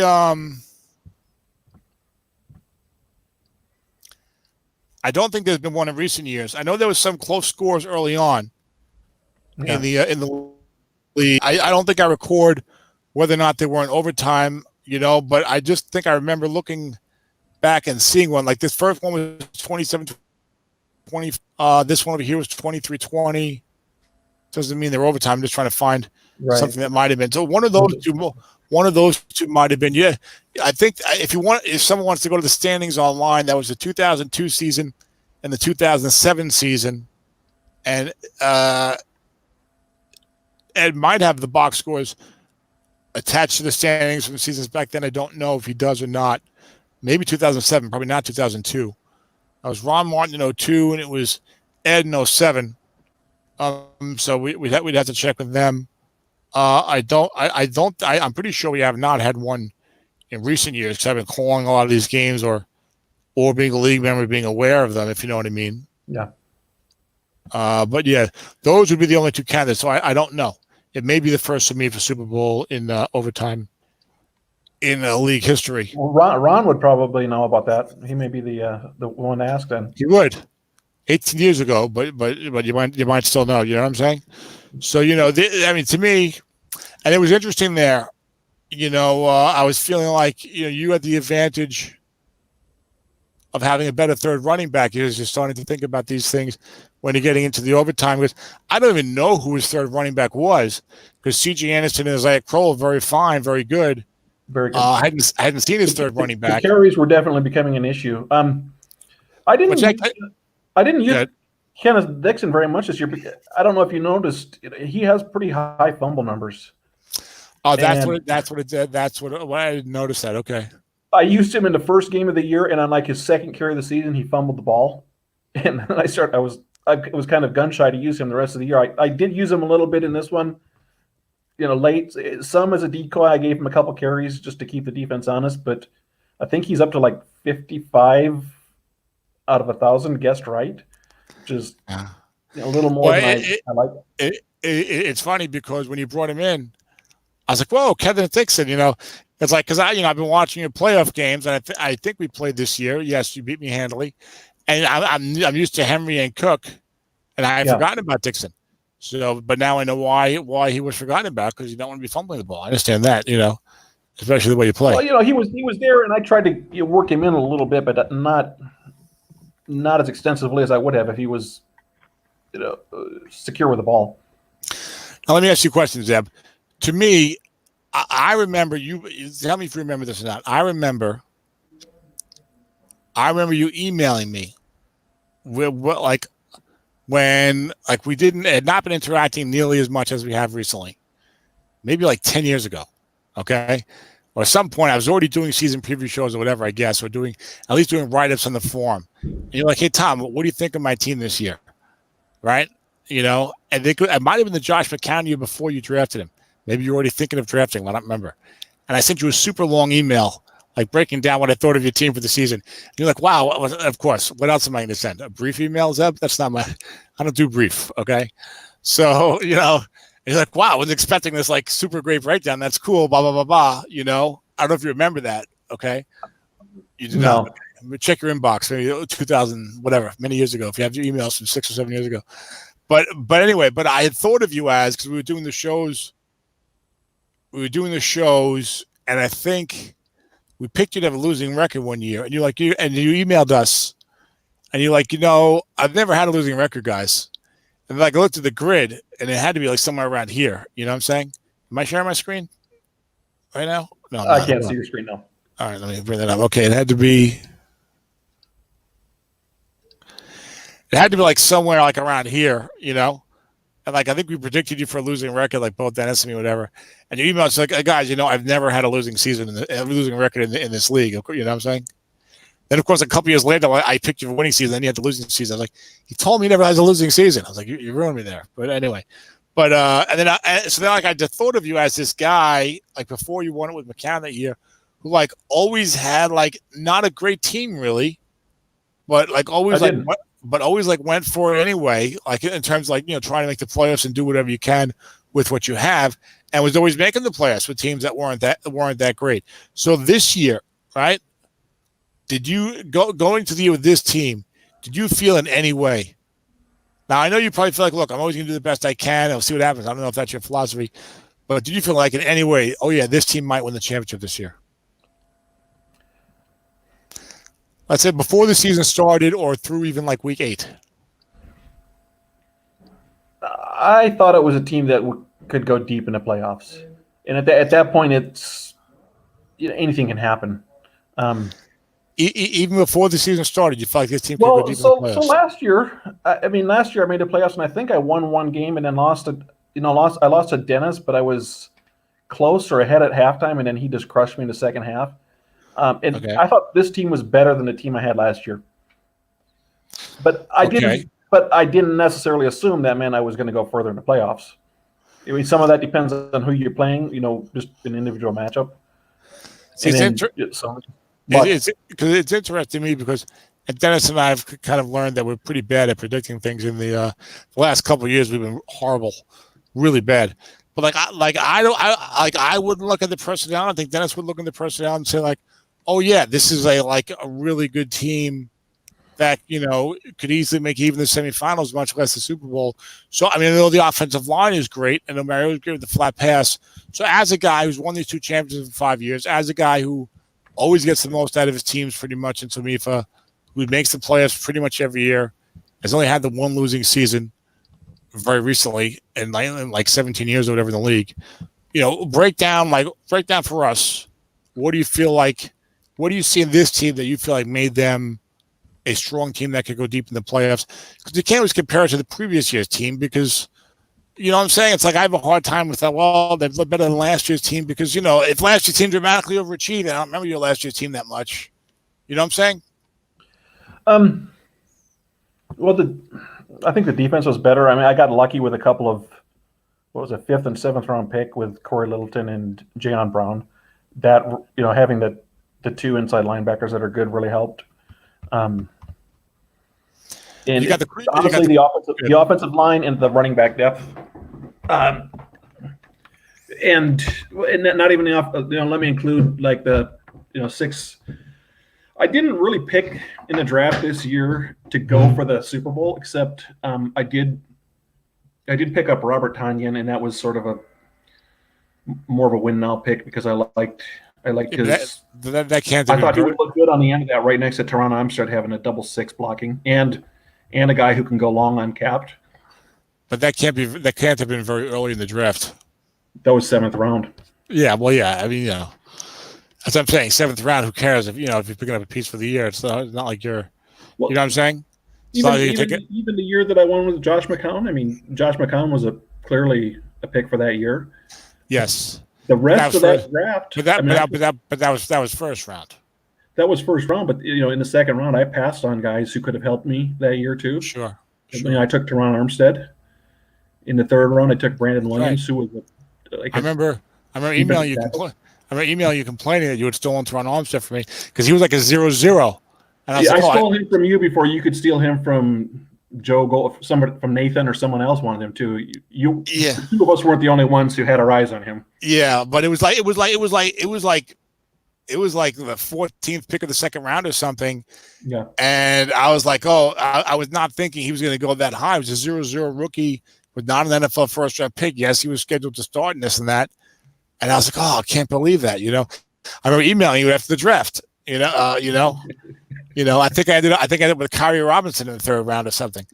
But what's funny in a way, not in terms of the position that we focus on, but in that approach, I think you and I kind of are similar in terms of not focusing a lot for the year and liking to draft players and for the longer term. And you've had far more success, of course, winning 2 Super Bowls. I haven't even made a conference final in about 15 years or more. I think 15 years. So, but would you say that's usually your approach? Is you're usually going to go longer term in the draft unless you have special circumstances, like, for example, that one Josh McCown card that was excellent and you put him on the team and you knew that would really help the team tremendously for that year? That depends on the team, obviously, but I felt that team was strong enough, I could waste, if you will, a first round pick and still make solid picks with the rest of the draft and keep maintaining the team for the future as well. That year, I also I did draft Robbie Gould in the 6th round specifically to help my team for that year. But you're talking 5th, 6th round. You're talking Robert Tonyan, 7th round. Like nobody thinks of, if someone's taking a card for the year in those rounds, that they're necessarily sacrificing that much. I know you and I always like players in those rounds, young players, but that's never. We're thinking. I think it's more just in an overall philosophy. It is. It's like I look at this team.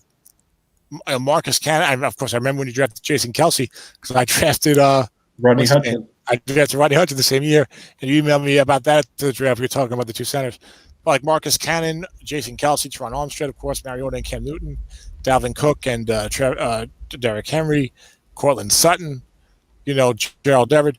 Did you draft all these guys? Is there anyone here in this starting offense that you traded for? Let me think about that. Did you draft Tyrell Williams? Screen. It's my screen. I thought screen sharing. You do, but it's small. It's not blown up. Oh, I got you. Yeah. I think I traded for Cam Newton, but he didn't start this season. No, yeah, right here. Did you draft all these guys? I think I drafted everyone except for Cam. Yeah, well, he's not in the. I did. All right, then a defense 3-4. I know you drafted Brandon Williams. You drafted Jonathan Allen, right? Yep. This year, Marcus Hunt. I traded for Dre Kirkpatrick, for what that's worth. And that was a key pickup there, Zeb. Yeah, Dre. Because you couldn't get just anyone to pop in there and give you the quality of rating that he did. So yeah. I think I swapped a 4, an old 4 defensive end for Dre Kirkpatrick last year or something. Well, he doesn't count because he's a 0 corner. You can literally play anybody there. What about Glover Quinn? Maybe you picked him up a couple years ago, or I picked him up I drafted him initially in either the 3rd or 4th round. He was a cornerback at that point on the Texans, and I had no idea he was going to become a safety, and it worked out. So outside of Dre Kirkpatrick, who's a talk about replacement level. No, I haven't been a real big trader in the. Well, I know that that's what I was getting at. I know you're more of a drafting guy, but so you built the entire team on both sides of the ball, outside of a corner zero, who literally Ed could have assigned a guy to your team who could have done just as good a job. So now, how about Zeb? You go back to the Dyson cards? I assume you do. Yeah. How long have you been playing Strat-O-Matic? When did you start playing Strat-O-Matic? Probably at least 20 years ago. I don't remember the exact year. I don't remember the exact year. Okay. No, were you a kid? You weren't a kid then, right? Because you said you're at least 45 now. Teenager. Maybe a teenager. Okay. Yeah. I actually used to. My youngest brother, when he was like, I used to play with him when he was like 7 or 8 years old. Yeah. That was how. Did you ever play against my brother Arthur online? I remember the name. If I did, it was what might have been like on Vic's old site. Yeah, sure, yeah. I got you. Yeah, Where he did there was like random matchups, and then it was King of the Hill. that was kind of Mike Payne had the idea, and then Vic put it together on his website. Yeah. Like the first 5 to 8 years, or maybe a little longer than that, of Strat Football Online. It was all like those tournaments and stuff, and those like Vic's website and Chris Carl's website. That was really where the action was, and the leagues were kind of secondary to that. Part of that, I think, was problems with Strat-O-Matic's like statistical package and stuff like that, and league manager and stuff like that. And then the leagues kind of took over, and those things have kind of gone away for the most part. But my brother used to play a lot back then. But anyway, he's the older brother. He's 6 years older than me. So like when I first started playing Strat, I was 7 or 8, and he was the 13 or 14-year-old. You know what I'm saying? When you guys played, did he take it easy on you, or would he run up the score? Absolutely. Well, 2 things. Number 1, he would not take it easy on me at all. Number 2, I was competitive despite the age difference. Number 3, we the culture in our family, like our sports culture was not a run-it-up sports culture. It's like, you win the game with class. You know what I'm saying? We were not running it up. You know what I'm saying? But I still remember locking myself in the bathroom and crying. I was probably about 6 or 7 years old when one of the neighborhood kids had a 1971 set. Okay. And we bought it off him for like $5. Okay. And he had a 1971 set. But 2 of the neighborhood kids hated the Cowboys and the Steelers. So they had flushed Roger Staubach and Terry Bradshaw's cards down the garbage, or down the toilet. Okay. And we were little kids. You know what I'm saying? They ripped them up and flushed them down the toilet. So my brother was playing me. He was the 1971 Giants, and I was the Cowboys who had won the Super Bowl. Okay. And the Giants poor on defense. They had Tarkenton and Bob Tucker, but and they were still the Cowboys. They had Craig Morton. All right, but like in my head, it's like I'm a little kid. Like, these are the Cowboys. You know what I'm saying? And it's like the 1977ers where the Giants were awful. And as far as I knew, as a little kid, they'd always been awful. You know what I'm saying? And I lost, and I ran in the bathroom and locked myself in the bathroom and cried. I had to be like 6 or 7. It was really before I would even say I really probably never understood the game. It's one of our early games, but no, I played. We played a lot. We played with 77, 78, 79, and then he joined the Army. Then I played with other kids in the neighborhood, and he came back, and we played. In 1983 and 1984, I was born in 1970, so I was 13, 14. Art's about 6 years older than me. 1983 and 84, we played 2 full seasons. All right. Just me and him. Okay. 16 teams, 10 game schedule. Okay. Every game, dice and cards, and he won the 83 Super Bowl, his Raiders against my Falcons. I believe it was 37-20. Well, Steve Bartkowski had a really good card, especially like short pass right. That was the big deal back then. There was no white dice 6. There was no bumped up flat pass yardage. It was all about short pass right, for the passing game. And he had a really good short pass right card. And I always did. You'll laugh at this because of what I've been doing to SOMIFA lately. I always did well with the passing teams, and he was always more run the ball and this and that, But I was a run the ball defense guy too. But if I had a team that was a pass first team, I would do pretty well with them. He always struggled with those teams. Like the bane of his existence was the Neil Lomax Cardinals. He would use those teams, and he could not get anything going with them. Whereas I had the Redskins in both leagues, and I could not get anything going with them either. But we played with injuries, multi-game injuries. I lost John Riggins, Joe Theismann, and Joe Washington for a combined 11 games out of a 10-game season. It was crazy, So, but the real problem with it was that they were good against the pass, and had good ratings, but their card was horrible, And he was always killing my card. But anyway, that's going back to Strat-O-Matic football history. But go, what you say, Zeb? So I will tell you, I used to beat my younger brother regularly, but I remember one game, and I'm sure he remembers this. He was really proud and justifiably so. I think we played the 2001 Rams against the 2001 Steelers, and I had the Rams. Okay. And he forced 11 turnovers in that game. Oh, Jesus. I think Kurt Warner threw 7 interceptions, and Marshall Faulk fumbled the ball 4 times. I know it was 11 turnovers, and he won. But even with 11 turnovers, I scored 35 point. It was like 51-35. But Oh wow. he was really happy to win that game. That it was a big thing for him to beat me, and I was probably upset at the time, but now I'm looking back, I'm happy that he did it. Yes, I would hope that you're fine with it now, 19 years later. And or 18 years later. I don't think I've ever seen a game with 11 turnovers by one team since then. It is crazy. It's funny because guys will see stuff on the computer. Oh, this is crazy. I saw plenty of crazy stuff for the dice and cards, And so I had a 2-play 94-yard touchdown drive with Steve DeBerg, long pass right, back with no dump off. You had to earn it. You know what I'm saying? And the guy was, and he was not exactly a long pass guy in the first place. You know what I'm saying? Yeah. He was already on the Chiefs. He was already on the Chiefs. He was already a flat pass and a low interception guy. But we're doing I think it's a 1991 season right now in a league with Dennis. Yeah, Steve DeBerg looks solid in 1991. I don't know about long pass, but short pass is really good. No, yeah, he has a good short pass card a couple of times back then too. But he wasn't Dan Fouts, it wasn't Dan Marino, whatever. Our second Super Bowl in that league was a repeat of the Miami San Francisco. I was Miami, and it was San Francisco, and I was with the Great Marino card, 5,000 yards. I was beating him with about 3 minutes to go. Like I scored to take the lead, beating him 3 minutes to go.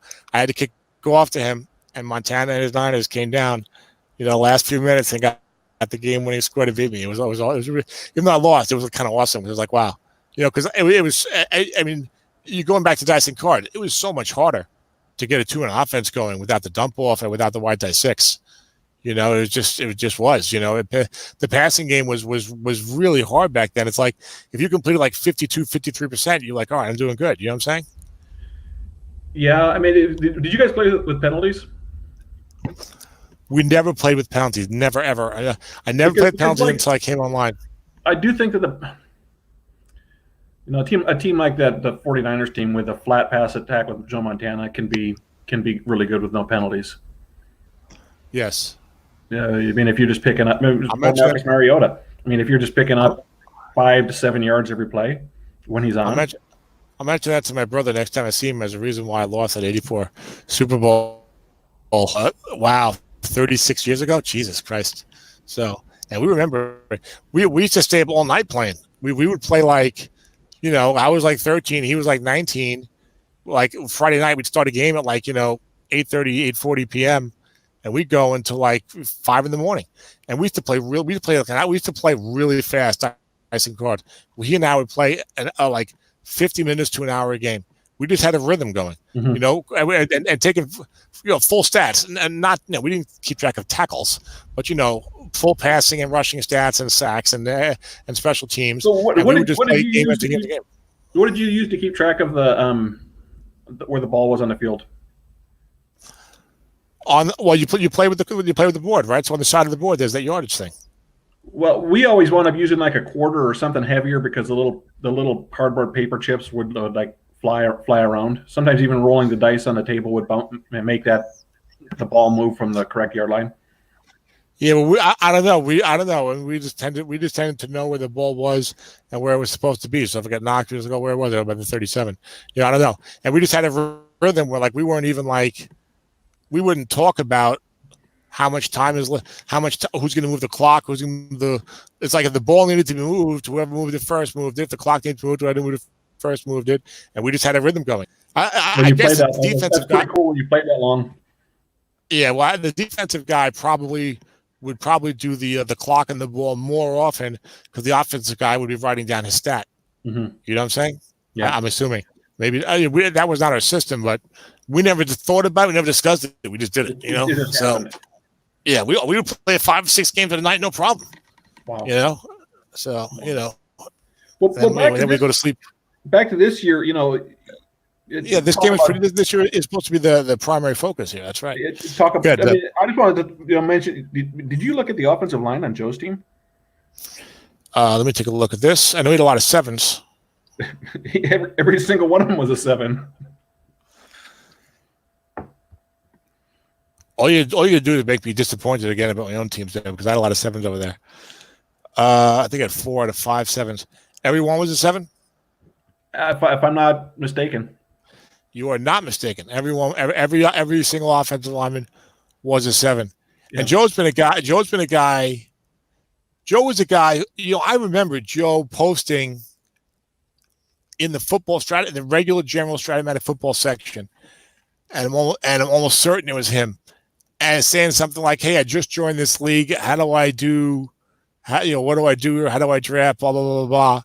And that was when I was really into like writing all the stuff about the drafting. And it was early when I had just like only a couple of years I'd been really into the drafting, and I was doing everything gung ho. And I wrote this super long, opus on, here's what you're doing, here's when you do it. And he responded to it, and he's like, "Thanks, I wish I had this last year," whatever. And he's kind of followed more of the long-term approach. He's got his own way, I think, but he kind of follows the long-term approach. But he doesn't mind trading for the year to help, But he's been happy to invest in offensive line and reap the long-term benefits. Like I'm sure he drafted. I know he drafted Warren Anderson. I'm sure he drafted Shaq Mason, probably Ali Villanueva, maybe J.C. Treader. He built a good team in Dennis's S28 league as well. Oh yeah, that's right. Are you guys in the Super Bowl over there as well? No, it's Ron Martin. Ron Martin, that's right. I know you are. You may have noticed that we didn't make it.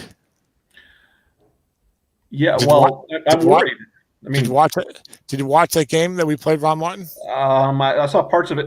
Michael recorded it, but he didn't get the sound, so he never posted it. But he sent me a link, and I was able to watch it with I guess muted. Yeah, it was brutal. We had brutal luck in that game. Hey, well, and Ron's team is brutal. I played him in the regular season. Ron's got a really good team. But I'm talking. It was a block punt and a block field goal. It was like block punts, fumbled punts, sack fumble. Sack fumble on a flat pass. It was like all that type of stuff. Ron's got a really good team. Ron's a really good coach. But Dennis had no chance. It's like Dennis had no chance. It was a no chance game. Ron beat him in the regular season. That was one of his 2 losses. Oh, I know. Ron could have easily won the game. I'm just saying it was a no chance game. Yeah. But we could have had regular luck and lost to Ron still, of course. Yeah. But there's those games where, and despite all that crazy stuff going against Dennis, he gets to down by a touchdown, and then of course he fumbles a punt. At his own 20-yard line.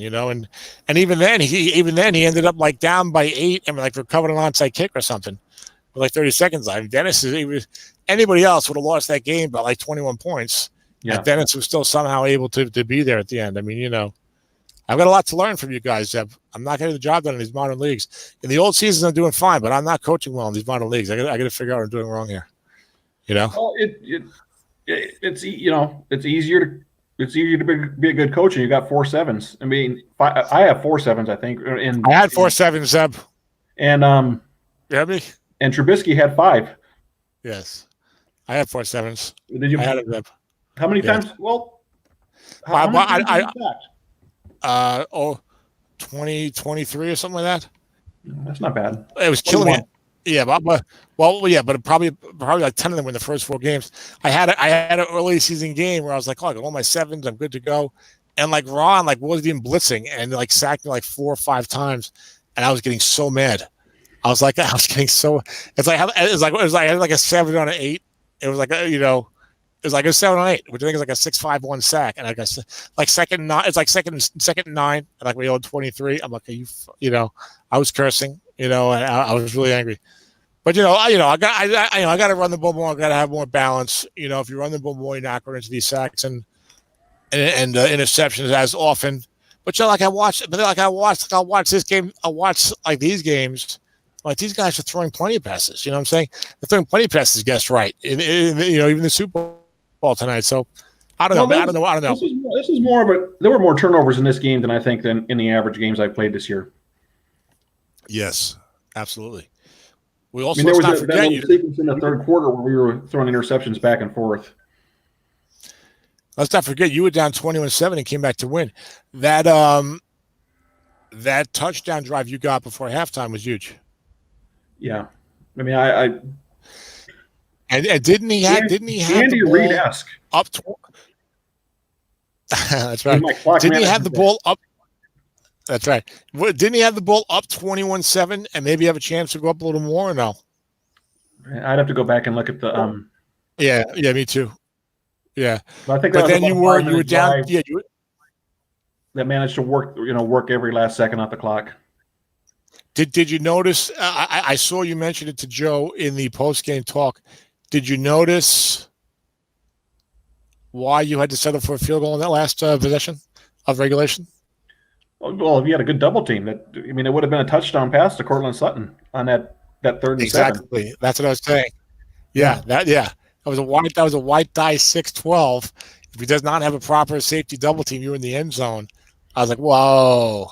And that spot for that to happen, that was like, wow, that was something, and he had the long pass wrong, interception, no meant to Trubisky, but then you threw a pick, I think a couple plays later. Yeah, that was that little sequence in the 3rd quarter where nobody wanted the ball. But I've had two, both the conference championship against Dennis and this game, clearly could have gone either way. I'm sorry Dennis isn't on here. I had a question for him. Yeah, well, I think what happens, I've noticed like plus or minus, if you get into around 7:00 Pacific on the weekday, that's dinner time. Family time. Yeah, it's family time, dinner time, after dinner, homework, and eventually people go to bed and stuff. So that's a tough time for. Sometimes you can come on the 8:00 hour. I know he was listening to the YouTube broadcast, but what question were you going to ask him? Well, in my game against him, had he already decided what play he was going to call if he scored on his 2-point try? Okay. Because I was expecting him to score, and I was already kind of moving ahead to think, okay, what am I going to do? Sure. What is he going to do? Sure. This was amazing. I mean, now, so, all right. I think one of the reasons I originally asked you probably about 25 minutes ago, if you had gone back to dice and cards, but you don't have to be dice and card guy for this. So obviously you're very familiar, I'm sure, with the interception return chart. So when you got that dump off, and it clicked right away, or was there a lingering moment where you're like, oh boy, flat pass interception, I could win the game here? Well, like when you saw it picked off, did you click right away, or did you have that thought for a second in your head? I might end up right here. Well, in overtime, in that situation, I mean, in overtime.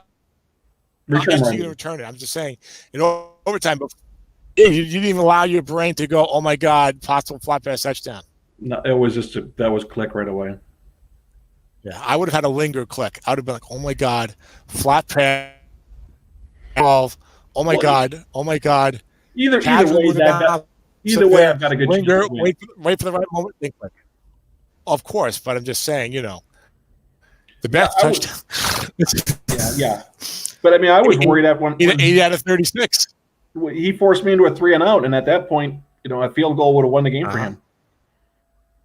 Yes. And in his offense, that was amazing to me. His offense was hard to game. Yeah, the good rushing attack, the good flat passing, and he coached well. Joe, see, it's funny. I just thought of that you just played him. See, it's interesting to me. I feel like you coached this postseason offensively different than I've ever seen you coach in SOMIFA before. Like you were throwing so many more short passes, I felt like, and more passes than usual, and now you told me last time that was more a matter of matchups as opposed to being a matter of you wanting just to throw more or wanting to take advantage of people knowing that you run the ball a lot or whatever. Yeah. So was it mostly matchups, or was there a conscious effort to say, you know what, guys are calling run against me because of my rep? Let me make sure I pass more. No, I mean, I think if I am about 50-50, if I'm pretty random in what I'm doing, then they're going to be called wrong. I'm going to get some wrong calls either way. I did make a little bit of it. There was a couple plays in this game where I went long on third. I threw some passes where I probably wouldn't normally, just because I thought that Joe was being really aggressive on defense, and I was trying to catch a long pass against a 4, especially on third downs. Those were. I probably was going to pass, but I might have handed off to Henry, but that was based on the way he was calling the game.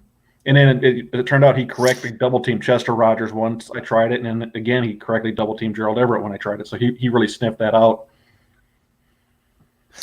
Regular season, you had 460 pass attempts and 10 sacks. You had 470 pass attempts, 493 rushes, but some of those rushes are must-runs for Mariota, who had 50 carries and probably didn't end run much. I don't think his end run was that good. I really only I use his end run, and I didn't use it in the playoffs, but it was kind of I held that as a weapon inside the 10 mostly.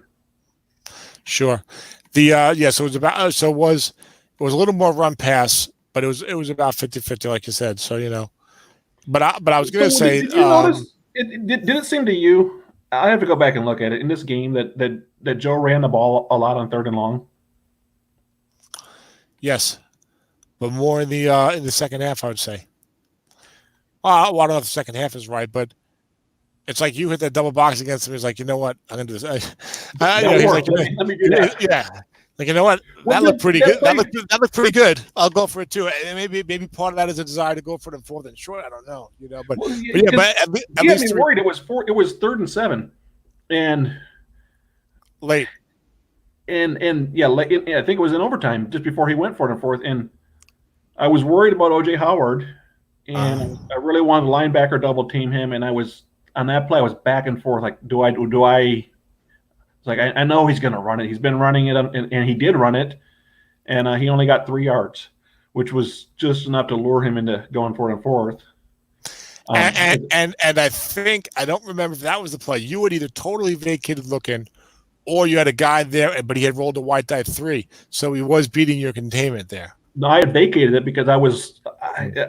You're flooding the left flat, I believe. No, I was double teaming the tight end with. I used the middle linebacker to double team Howard. But and then when I saw his play call, it's like, man, I knew I shouldn't have done that, and it worked out. But it was a good, especially if got him on if Joe already knows he's gonna go for it on 4th down. It's a great time to call that run. Yeah, well, you caught him with a run call, a defensive run call down near your 10-yard line from a nickel 3-3-5. Yeah, I think on a 3rd and 6, I think it was. Mm-hmm. He probably just thinking now that you mentioned, he probably ran 5 or 6 times at 3rd and 6 or more, and most of them he broke a long one too. Yeah, and most of them were 3rd and 7. He got a block from, and the last two that succeeded were from the. Well, I shouldn't say succeeded. The 2 that I recall very late in the game were from the 3 wide, including got an offensive onside tackle for Eric Fisher, who's knocked down to a 5. But made the block for 8 yards and a 1st down on a 3rd and 7, and he did an M run Trubisky from the 3 wide, which is always dangerous because you get that white die 1, the quarterback can lose a lot of yards. And I don't like that either. I don't like either. He didn't get the white die, but he rolled the 5 roll. Yeah, he rolled the. But I thought he did beat containment there. No. I don't remember. I could be wrong. The containment or not, but it. Well, but what I guess what I was matter because it didn't matter. It could have been guessed right instead of guessed wrong if he had rolled a white die 1, because he was running it from the 3 wide receiver set. No, yeah, of course, yeah, no, but he didn't get the white die 1. He rolled the dreaded 5, no gain. But I was saying he might have got the white die 3. I think D Ford stayed home. I think he might have got the white die 3, so he would have beaten containment. And it might have only been 3rd and 5 that one. I think I'm not sure. Yeah. Probably wasn't, but he had a good chance on his card of getting the 1st down once he beat containment. Which is of course only on the 3. So it's an interesting call that guys do that. But I was going to say before all this that I had even thought of Joe, and I'm sure I've said this in broadcasts regarding him over the last year or two, that he reminds me of he's kind of being from the Zeb Strong, Jay Villing school. And I think you coach your offense a lot differently this postseason, my own view, than I've normally seen you, okay? Maybe it's just against me because you don't have to work set up against me. You just beat me 38-18 like you've done the last couple of times in SOMIFA. But that you guys kind of build these like solid all-around teams. Maybe you don't look particularly great at anything, except that you generally have the tremendous run blocking. But, you don't usually have the best quarterbacks. You don't usually have a dynamite running back. I know Jay and Adrian Peterson one time. it's like the teams, they're very solid all around, but they don't look like, they don't look like those teams TJ used to have, they don't look like a team full of all pro guys. You know what I'm saying? It's like, you're just dripping 6s and 6-12s and all this and that, and Tom Brady or whatever, you know what I'm saying? My defense is definitely not that well rated. No, on paper, but they don't play on paper. They play on megabytes or whatever it is.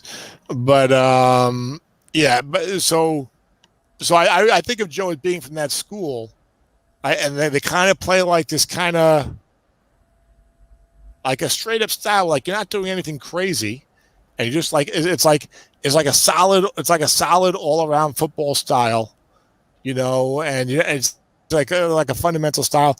But then this year again, you were going for so many fourth downs this whole postseason. Have you brought into the analytics some, or do you feel like that was the right move for your team, or your running game is so good? You got the running flat pass thing going on. You're tough to stop there. That's like 2 years, like 2 years ago, I never would have said Zeb Strong is going to go for all these fourth downs. But good. That's just the I feel between the running game and the flat passing game. I mean, the defense is caught between a rock and a hard place, and I think I was pretty selective when I went for it on fourth down, mostly just 4th and 1 or 4th and 2, where I felt like it was so hard to at least a 65% chance, if not up to 70% chance of conversion. It was sometimes you were eschewing field goals to go for those 4th and 1s and 4th and 2s. No, depending on the score and the time. So, yeah, but I think like in these postseasons, I could swear a couple of times we do it in the first half of a game.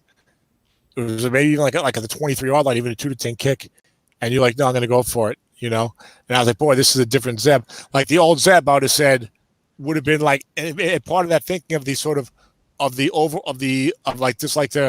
football fundamentals mentality before the analytics age. Well, I'll take my field goal. That was like the old thinking, I would say.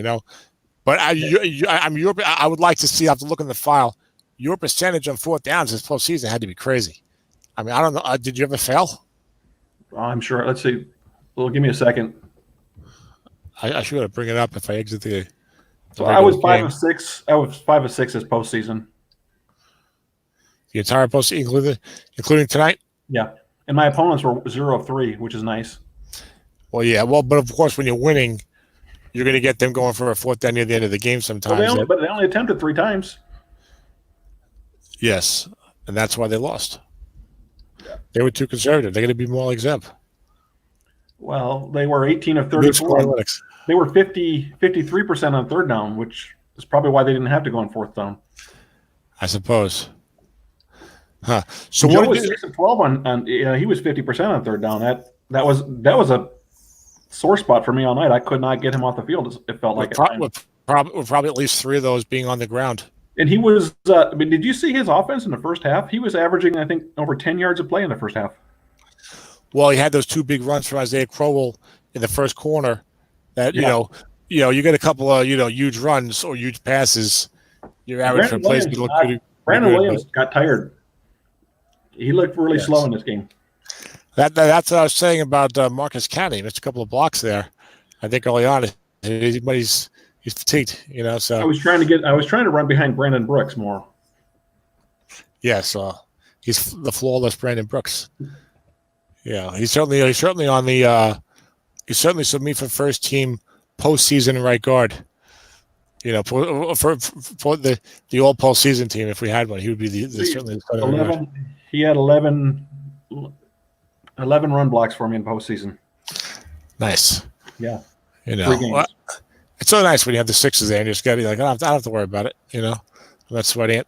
It's funny. Like when you talk about fourth down conversions, though, that having that kind of blocking makes you a lot more confident. That's for sure. And you had a spot. I don't remember where it was. I want to say it was in the first half, but I could be wrong. You were near midfield. You had a 4th and 3, and you punted it. Do you remember that?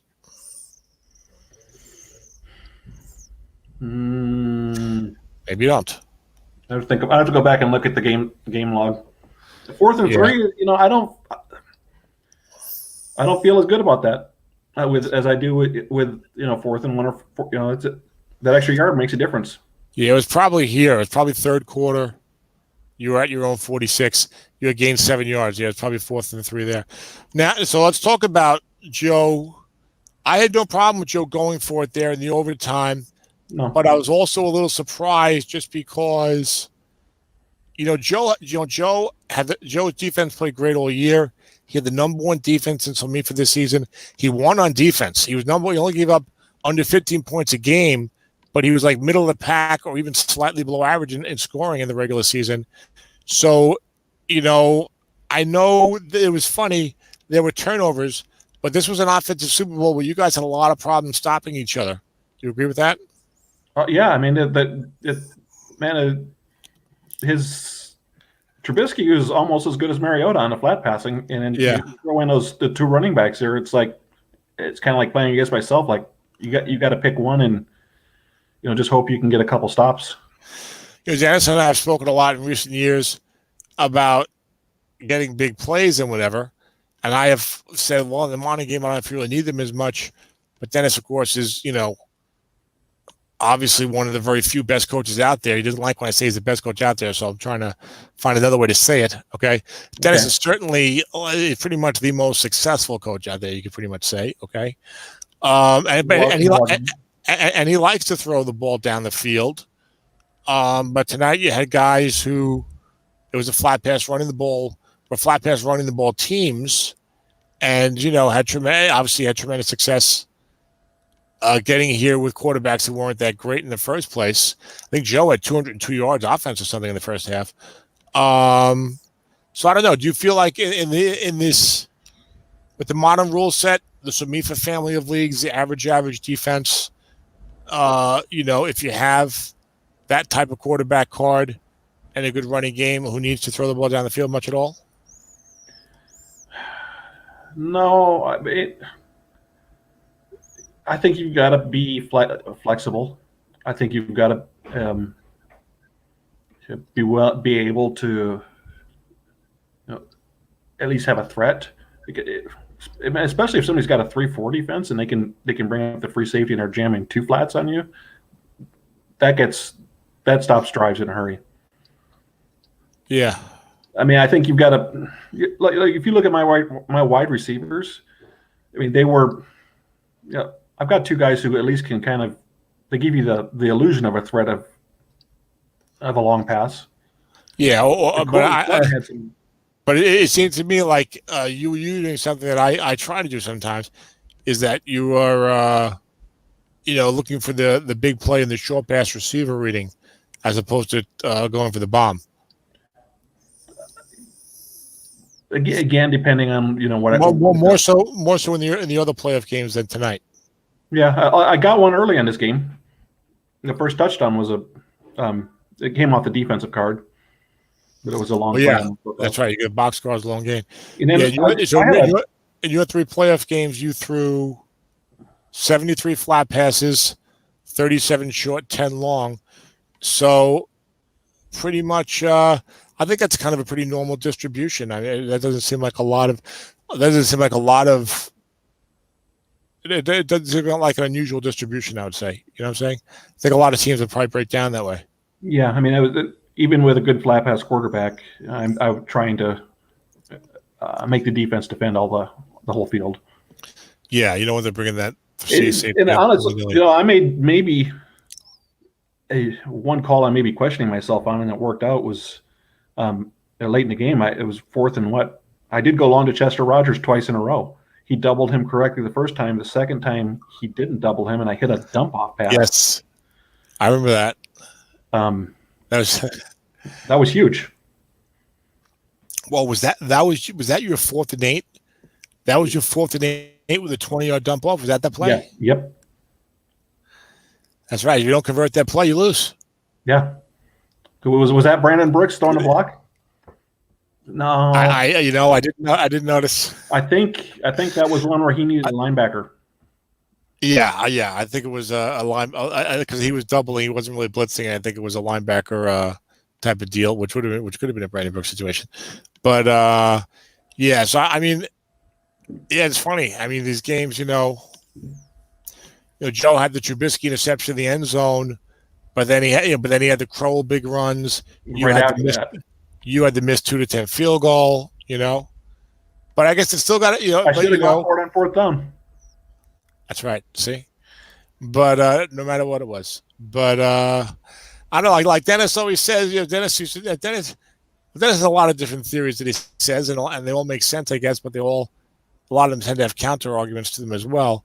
But one thing he's talked about is, listen, yeah, you got to coach well and you got to have a good team, but you got to get a little lucky, or one of the two coaches is probably going to get a little luckier, or get lucky at the right time, and that might make the difference. Like you said, you had the 4th and 8. It's not really lucky. You had a long pass, no man against a 4, and you had all these 7s all over the place. But you know what I'm saying? It's like, you get into a tight game. I mean, a bounce to the ball here, a bounce to the ball there. One guy's champion, the other guy's runner up. You know what I'm saying? Well, I mean, Joe was 1 yard from converting that 4th and 4. If he does that, he probably wins too. He's got a good chance. He's got to get more yards to get the field goal attempt, and his kicker's not that great. But yes, obviously that would have made a big difference. And especially a game like this, or like your game against Dennis in the semifinal, and you get these games where guys coaching at such a high level, like this game. I mean, you guys coach like perfectly. It's hard to find a mistake. It's hard to find something to criticize one of you guys about in this game at all. That's another thing when I talk about that. Like Zeb, I say I've called so many of these games. You can kind of see when it's a well-coached game. Like a lot of times I'm coaching. Not coaching. I'm broadcasting, and I guess you've heard me say it because I guess I'm not good at restraining myself. And I'm like, what is this guy doing? Why is he doing this? And when I get a game where, especially it's like a playoff game, or especially deep in the playoffs, like here it's a Super Bowl, and you get a close game, and I see none of that. I get none of that, and that's like, wow, this was really a really good game. It's not just the closeness of the game, but if you've been playing Strat for a long time, you see what these guys are doing and why they're doing it, and this and that, and this was really like, those are the games that are really a joy to broadcast, because the stakes are high and the guys are coaching great, and and you've got two teams where you guys have squeezed every bit of juice out of the orange with these two teams. You know what I'm saying? Yeah. There's no underachieving with Andrew Luck and Christian McCaffrey going on. So I'm not going to let that go. That's the new. Well, I'm not going on that road. I'm not beating anybody up. But I mean, just take a look at Joe's team. Like, what do you talk to me about next year? What do you see long term for this team? For Joe's team? Yeah. Oh, I gotta bring up my file now. Hold on a second. I'll tell you one thing. I see success because he's an excellent coach. Yeah. Well, let's go beyond his offensive line looks solid. I really liked Will Hernandez in the draft this year, and I couldn't pull the trigger on him when I had the chance. Well, he was that guy that they were talking about, maybe going to be drafted number 20, number 22 in the NFL draft, slips down into the second round, has a great rookie year. Not as good as he is this year, but long term, yeah, he's a guy you have to like, and I don't worry too much about guys who look good, and maybe then, especially offensive linemen. And all right, so he didn't have the greatest run blocking grade as a sophomore on the Giants, who threw or whatever, big deal. He'll probably still be really good long term. Well, obviously he's got the quarterback he needs, because Trubisky brings him to the Super Bowl. That's the kind of guy you want. So what's the problem there? What sort of card do you see Trubisky getting next year? Not a very good one, I would say. Let me have his stats. I'm going to be taking a step back at the quarterback position next year. I'm just wondering how big of a step Joe is going to take. So what do you think? So you think next year you lose the Super Bowl in overtime because of the downgrade of quarterback, or? I don't even know who my quarterback's going to be next year. Ryan Fitzpatrick? Let's talk. Well, we're not allowed to make a deal, Zeb, before. Do you remember that show? Do you remember that show that Dennis and I were doing the show? I think it was like the ratings had come out or something like that, and we started talking trade. And before trading is open, and we had kind of like on the air agreed to a trade. And then I realized what we were doing, that in front of everyone, we were violating the rule. And I was like, Dennis, you know that we just did, right? And we both started laughing for like 5 minutes because, we had on air violated the league rule about not completing trades before the. But I mean that rule is just so crazy, and not that it's not a crazy rule, but it's so hard to implement. I'll give you an example. Okay, give you an example. Like about 2 minutes after trading opened in this SOMIFA season, Ed announced his trade for the number 1 pick to get Baker Mayfield. So I mean, when was that trade like agreed to, like for good? You know what I'm saying? It's like it's like what they cobble it together like in the first 2 minutes of the of trading season. It's like guys are going to talk about trade. So when are you allowed to say it's good or whatever? I mean, if Michael Reeves had been over, I think it was Michael Reeves. I forget who drafted 1. Was it Michael Reeves? Whoever was drafting 1 overall, I don't know who it was. But if that it was Brad Lane, because he had Matt Ryan. So he said, "I'll trade Mayfield, keep Matt Ryan." So if Brad Lane had like gotten an overwhelming offer at like 11:30 a.m., like at 9 minutes before trading opened, and he said, "Ed, listen, Ed, I know hate to break it to you, but I got a better offer for Mayfield." Ed's like, "All right, no harm, no foul." And maybe Ed is that way because I don't know. But it's a hard rule to enforce. I think you really have to. I think that you need to wait till 11:45 at the deadline this year and just come in with an over-the-top offer for that number 1 pick and see what happens. I don't want Kyler Murray. I don't mind Kyler Murray, but wait a minute, is that are you casting doubts on the future of Sam Darnold here, Zeb? Now I'm getting worried. I probably should be the one who's making that offer. Given my quarterback situation. Well, I don't have a number 1. No, I traded Tim a top 10 pick thanks to my poor coaching in SOMIFA this year. He's got number 9 there. But hey, I moved up for quarterbacks. I don't mind. You got to take a chance somewhere. At least he's starting. We all know what's gonna look. I knew this. I knew Darnold was gonna be a disaster. We know what's gonna happen. He's gonna tear an ACL week 1 this year. Dennis said, "Oh, Dennis, it drives me crazy." He's so optimistic because things are working out for him. He was always optimistic. But as a Jet fan, you can't afford to be optimistic, Zeb. It's a fool's errand. It's a fool's, Why mislead yourself? You don't see Wretch 10 in the locker room getting optimistic about the Browns too easily. He is a little optimistic at times, but especially since Brian Hoyer's left. But, it's like a month ago, Dennis was like, "Oh, it's gonna be so great to get the franchise quarterback of your team." If we're in the forum after I draft, I'm like, "No, I do not want the New York Jets franchise quarterback. This can only end badly. Bad things are going to happen. He's not, it's like it's bad enough. I got to watch the Jets, however they're gonna mess up. That just makes the. I mean, I kind of think what you're saying is that it makes the disappointments doubly disappointing. More than double, somehow exponentially more, closer to at least 4 times as disappointing. It's like I don't like using the Jets in Strat-O-Matic. I do not like having a Jet franchise. We haven't had one to have. I would have used Chad Pennington, and I kind of like Chad Pennington, so I would have thought that was kind of cool. And you wouldn't mind having Darrelle Revis? But I'll take a position player, but I don't get all pumped up about having a Jet on my team. Let the Jets ever win anything. I mean, I don't know. We haven't had, I don't know. I mean, I had Thomas Jones for a while. It was, it was a big deal. I mean, I don't know. It's tricky. It's like, maybe if the Jets ever won the Super Bowl with a real franchise quarterback, if Darnold became that guy, let's say, and I had him on my team, maybe then it'd be like, oh wow, this is really nice. Okay. But Zeb, I was born in 1970. I was the year after the Jets won the Super Bowl, 18 months after the Super Bowl. I've never seen them in the Super Bowl. Okay. The most success they've had in my life was with Mark Sanchez as a quarterback. Okay. My memories are back-to-back AFC Championship games. All right. My memories are, Richard Todd, 1982 Mud Bowl. 98, 10-0 lead over the Broncos at halftime. All of a sudden, all these guys start fumbling who never fumble. Curtis Martin, Dave Meggett, Keith Byers. I'm like, what is going on here? We lose. Mark Sanchez era, 08, 09. And I'm grateful for the Rex Ryan era. The Rex Ryan era is a high watermark in my time as a Jet fan.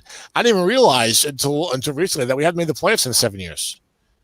And Dennis like, oh no, Dennis, like before the season starts, NFL season, it's like, oh no, Darnold's going to do these numbers, he can do that. I was like, what number did you predict for Darnold? He's like 4,300 yards. I'm like, he's not doing 400 yards. Like the next week, he's like, oh, he's got mono. So I'm like, oh, he's got mono. How bad can that be? They're like, he might miss half the season. I'm like, how do you even get mono? And then how do you miss so much time from it? And he ended up not missing all the time, but he was like a little weak when he came back. He ended up playing okay. I'm not saying I'm down on Darnold. I'm more down on the fact I'm not down on Darnold. I'm down on the likelihood of long-term success for the New York Jets, and he is now part of that team. If he was on the Chargers, I'd be like, oh, maybe Darnold would be good. So maybe they should. Look at Joe's success this year. You can build a winner around Darnold. Yeah, well, that's the thing. Well, that's the thing is I've look. I was 8-8 last year with Ryan Fitzpatrick and Matt Moore. They were worse than Mariota and Ben Trubisky. They were like 25 and lower in the set. So yeah, no, I know you can do it, and I don't mind that approach. What I like about that, Seb, is it fits in with what I enjoy doing, which is drafting all the young players at all these other positions. I do think you've got something valuable in Darnold. Even if it's not going to be, even if he's not going to be Patrick Mahomes, but you've got a guy there who I think is going to be. You've got more stability at your quarterback position than I do, for example, right now. As far as SOMIFA, like you've got a guy who you can be pretty sure is going to be there as long as he's healthy, lining up under center for the next 3 or 4 years. We'll see if they give him a second contract. At this point, I would say it's likely, but not for sure.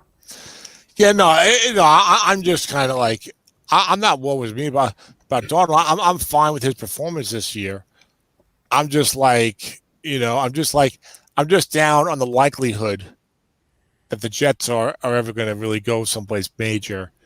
I mean, it doesn't bother me. I'm used to it as a Jet fan. It's like, I'm comfortable with it, but I'm comfortable with it until my good friend Dennis comes to me. Oh, isn't it great? You got to, I'm like, no, Dennis, it's not great. You don't understand how this works. And then the mono was a perfect example of that. I mean, come on. That's one of the more unlikely stories. I mean, Dennis, you don't understand. Andrew Luck retired at age 29. I was able to trade it for his replacement, a good-looking young quarterback, and he gets mono, and he's on my team, and he kills my NFL season and my strat team in one blow from a high school kissing illness. Okay? That's what happens when you're a Jet fan. Bad enough, Andrew Luck retired at 29. Hey, did you win the bet with Dennis? On Antonio Brown? Yes. Absolutely. Good for you. Dennis gets mad. Dennis gets, I wouldn't say mad. He has gotten slightly annoyed at times. For whatever reason, we haven't made a wager since Antonio Brown bet. But for whatever reason, we make these little wagers. And this one was substantial, but before that, they were all little. I remember this one wasn't a little wager. No, that was not a little wager. But before that, they were all little wagers, like 10, 15, 20 bucks here. And I've been winning them all. I won like 6 or 7 in a row. I think the one that really got stuck in his craw was the Richard Sherman one. Because it was before the ratings came out. And he was like, I think Richard Sherman's going to be a 6. Like, Richard Sherman is not going to be a 6. This is at that last year, not right. Not the upcoming. He will be a 6 this upcoming year, I believe. But the previous year, right? Right. And he's like, how much you want coming off the Achilles injury? Yeah, and he missed a little bit of time. It was the Niners won the grade. His grade wasn't bad, but it wasn't great. I'm pretty sure he didn't make the Pro Bowl, for example. Before all the substitutions, regular Pro Bowl selections. And I was like, he's not going to be a 6. Like, all right. I was like, I'll make you a bet. If $20 or whatever. If he's a 6, I win. If he's a 4, you win. If he's a 5, it's a push. I'm like, I'm not going to bet that because I think he's more likely to be a 6 than a 4. I don't think he's going to be a 4. He's got a pretty good grade. So we ended up making a bet where I gave him odds like 2-1. Right? I gave him like 2-1 odds, and it was like I gave him like 2-1 odds, and it was like if I win, I get $15, and if he wins, he gets like $40. Okay, it's like if I win, I get $15, and he wins $40, but he only wins if Sherman gets a 6. Sherman gets a 6, you get $40. Otherwise, I get like $15. That's how confident I was Sherman was going to get a 6. And he didn't get a 6, and I ended up paying the $15. I bet him the one that bothered him, I bet him like 20. I bet him like 20. Like most of them were like $10, $15, but a couple were 20, 25 before the Antonio Brown bet. I think I bet him $25 after I drafted him. That this was his idea. That's what's also funny. I never come to Dennis. Hey, Dennis, you want to bet? He always comes to me. You want to make a bet? And then I win the bet. And then I win the bet. Which most of it on his luck, but But he comes to me after a draft. I was talking to. I was excited to get Jeff Heath.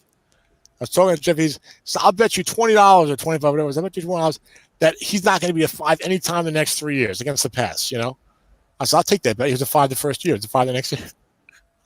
And of course he has not been a 5 since. But I was like, I'll take that bet. I was like, are we going to remember it 2 years from now? If we that we made a bet. Hey, remember 3 years ago we bet Jeff Heath to be a 5. That surprised me too. If I was betting, I would have taken that bet too with Dennis though. You would have taken the bet that he will be a 5 at least. That he would not. Oh, you would not. Okay. I was not a Jeff Heath fan. Well, I liked him. We only had one good year, so you were, but that was enough to win the bet. Well, I got him like the 6th round. It wasn't like I was like, oh, Jeff Heath's a superstar. He's like a sleeper guy. You know what I'm saying? I like his highlights as a 6th round pick. He's in the mix to start, like Nick Kwiatkowski. Oh, Zeb, why'd you? Never should have mentioned. I was over it, Zeb. I'm looking at the PFF grades. I've seen what's going on. I know about Trevathan's age. I was kind of over it. I was getting a little annoyed during the season this year. Like I've got Deion Jones of Bernard McKinney, okay, but anyway, but then you see what happens. Then Dennis gets mad at me because I won't give my forthright opinion on the young player. Did you catch that when we were reviewing during the SOMIFA draft show this year? Did you catch that? No. Okay, we did the SOMIFA draft show this year. There was another draft coming up. 8-hour extravaganza, and what happened was the league that I advised him on Kwiatkowski or whatever a couple of years ago. Okay. He had like a late 1st round pick, 2014 league, okay? And he like messages me like a week and a half before the draft. What do you think of these 5 players? And he lists 5 players. We're all going to go like between like 20 and 38 or whatever in like any draft, right? One of whom is Mark Andrews, okay? And I'm like, in my head, I'm like, and he and I have spoken since the Kwiatkowski debacle. He and I have spoken and have agreed that I'm not going to, that I'm not going to share my opinions beforehand about these players because I don't want to screw myself. You know what I'm saying? In SOMIFA, it's like you're getting a guy in the 6th round of some bullshit league that you're going to win anyway, and I'm robbing myself of SOMIFA where I'm competing against all the best coaches out there. So anyway, so this year, I had a brief involvement in politics here in New York and Queens for 5 years in the late aughts,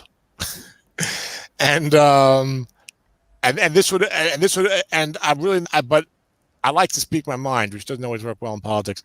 But this would have been a perfect political answer because I was giving him like my opinion on all these guys in the most like neutral, lukewarm, like every guy's like like I wasn't saying anything. I wasn't saying anything positive or negative about these guys, except for Deron Payne, because I already have Kenny Clark. I already had Kenny Clark, and I was going to draft Deron Payne anyway. So, and I do like Deron Payne a lot, So I was like, look, he needed a nose tackle, and I liked Deron Payne a lot. I gave him I was like, well, I'm not going to give you my Mark Andrews. I loved Mark Andrews, and I really wanted him. I'm not going to give you my Mark Andrews recommendation. So when you're drafting 10 spots ahead of me in SOMIFA, you're drafting like 23 and I'm like 31 and he might be there. Why, And so then like during the SOMIFA draft, so I didn't tell him all that. Okay. So then during the SOMIFA draft recap show, at one point, one of these players, I think it was gushing about Marquez, he goes, "Oh, I love how we're getting all these open opinions from Tom.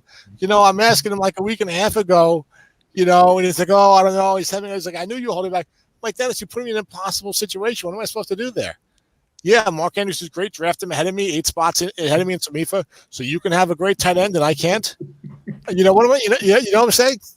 Am I right or wrong? Oh, you're right. Okay, but then Dennis also, but Kwiatkowski was the lesson learned. But I think he still feels. Maybe I'm wrong, and I love Dennis. So Dennis, if you're listening, I'm just teasing with you, but I think Dennis still feels like because we're friends, I should be more forthright in my opinions of the young players. I'm like, it's bad enough. I'm drafting your Strat-O-Matic team, And look, I like drafting young players. If I like a guy in the 8th round who's a sleeper, and I like him from video work and other stuff I get, and I draft him, that excites me. I enjoy that. Maybe he'll never be better than a 4. Or maybe he'll never just ahead otherwise. I have to trade for a 31-year-old guy. You know what I'm saying? I enjoy doing that. I enjoy doing that. That's where my enjoyment comes. That makes what I'm saying? And that makes watching the games more interesting. For me, that keeps the NFL games. The real NFL, yeah. Oh, absolutely. I'm like, hey, there's Adrian Phillips. I liked his video work. I liked him as a safety. Now he's playing a little more or whatever. I mean, he's only been a 4, but even for him to get like a perennial 4 was like, hey, this guy was like a UFA. He wasn't starting, and I drafted him like in the 9th round because I liked his video, something in his video work, and at least he's like still hanging around the league. A lot of UFAs aren't hanging around the league. You know what I'm saying? Whatever. Yeah, I feel that way. Have you heard of Patrick Mahomes? The guy in Kansas City. Yeah, he's on the Chiefs, I think. Yeah, Matt Moore was talking him up. Yeah. Alex Smith said he taught him some stuff. Yeah. Well, hopefully he could be as good as Alex Smith because he got some good cards a couple years ago. But no, well, yeah, well, you have to feel that way, especially when Mahomes over Watson. And I remember when you did that, which was surprising to everyone. But when we had the draft recap show, I said, I probably take Watson over Mahomes, but I don't have a problem with someone taking Mahomes over Watson. And I said I was just very intrigued by this Mahomes-Andy Reid matchup. And I remember saying that, like, and I'm not saying no one thought Mahomes would be this good. I think even you, certainly not the 50 touchdowns his first full year starting anyway. But I remember like watching him in college and stuff, watching his highlights, and he has all the arm strength. And everything I had read was, well, he's loosey-goosey with the football. He's turnover prone. It's like I looked at his stats. I'm like, this guy threw like 12 interceptions one year, like 13 the next. When they're throwing like 600 whatever passes, like that's not a lot of interceptions. Where is this coming from? It's like sometimes I think these storylines just develop, and they catch on, and everyone repeats them lazily without doing the work. I was like, this guy didn't throw a lot of interceptions in college. Well, what are they talking about? You know what I'm saying? Yeah, but speaking of Mahomes, so what do you? Shifting gears a little bit, but just give me a preview for next year too. Where do you see the Bucs being? I mean, Tim's got to be loving it. Well, yeah. Well, yeah. Well, you asked me. Well, that's what Joe Tim looks like about Trubisky's card. Trubisky 63.2 completed, 6.1 average gain. I know the team couldn't run that ball that well. I don't think that's going to be that great of a card. But 10 interceptions in 516 attempts, so it's under 2.0. But I don't know. But yeah, I wonder. I'm wondering because I've got like Donald and Fitzpatrick. These teams that like can't run the ball at all. Like how much of a bump do the quarterbacks get? You know what I'm saying? Because like both Miami, especially Miami, and the Jets, well, both of them, they could not run the ball at all. And these guys are like 62%, 7 average gain. The picks are still higher than you'd like. I'm like, well, can they be playable? Will they come out like number 19 in my rankings, or will they be like number 28 in my rankings? Yeah, Tim's got to be super excited, of course, but.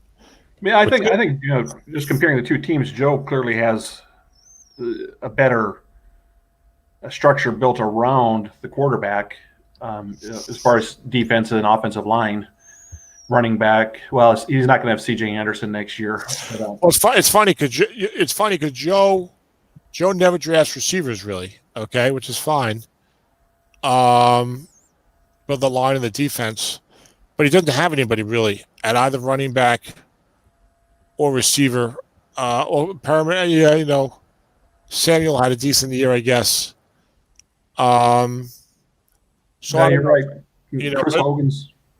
Yeah, but offensive line, like defensive line, they had Cameron Jordan and Danielle Hunter there. Kuechly's last card. Matt Milano might be a 6 against the pass next year. Zeb. Yeah. Look. If you have a pretty good defensive line, and even one linebacker 6, much less 2, I mean that's really helpful. And like I don't know, I don't have the PFF grades in this file yet, so I don't. And some of these guys aren't on my team. If they're not on my team, I don't always follow what they did. I know Ronald Darby was injured a lot. I don't know how much he played and what his PFF grade was. I don't know how much. I don't know what Casey Hayward's situation was. He's an older player. Was he injured a lot? I don't think so. I think he played the whole time. But so I really can't say until I'm looking at the PFF grades. But I know that Joe's a great coach. I know he's a very good general manager, and I know he's going to keep chopping wood with the team. You know what I'm saying? Yeah. And you're Dallas. Well, I was looking at Tim's team, the Bucks. Yeah. No, I had clicked up. Oh, okay. Inadvertently. Well, And Tim has got some pieces, but he's got like Chris Long, who's retiring. Although he's got Marcus Davenport to replace him. But he drafted Daron Payne, which I kind of feel bad for him. He drafted Daron Payne highly to be his nose tackle, and now Washington's switching to a 4-3. He's got Kyler Fackrell, who did not have a good year.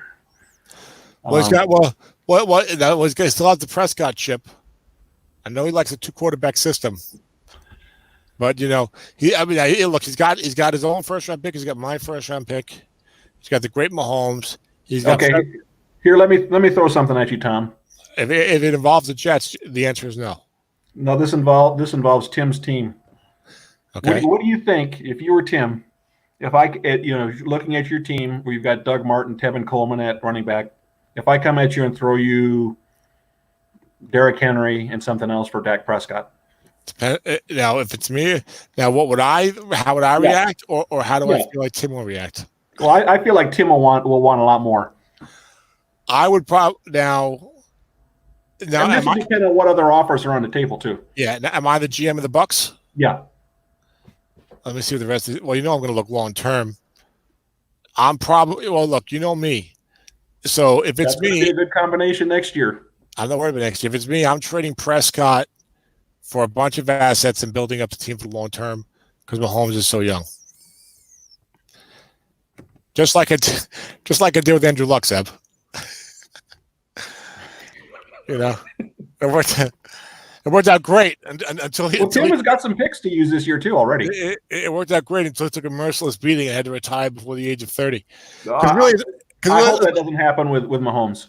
No, of course not. We all hope that. I mean, he's wonderful to watch. He seems like he's not quite Russell Wilson-esque, but he's very field aware, and he did take a big hit in the Super Bowl, but I think that he knew that was coming, and he was playing.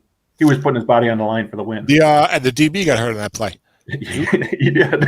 they really could have called Mahomes for taunting. I think he was almost taunting that guy afterwards. You know what I'm saying?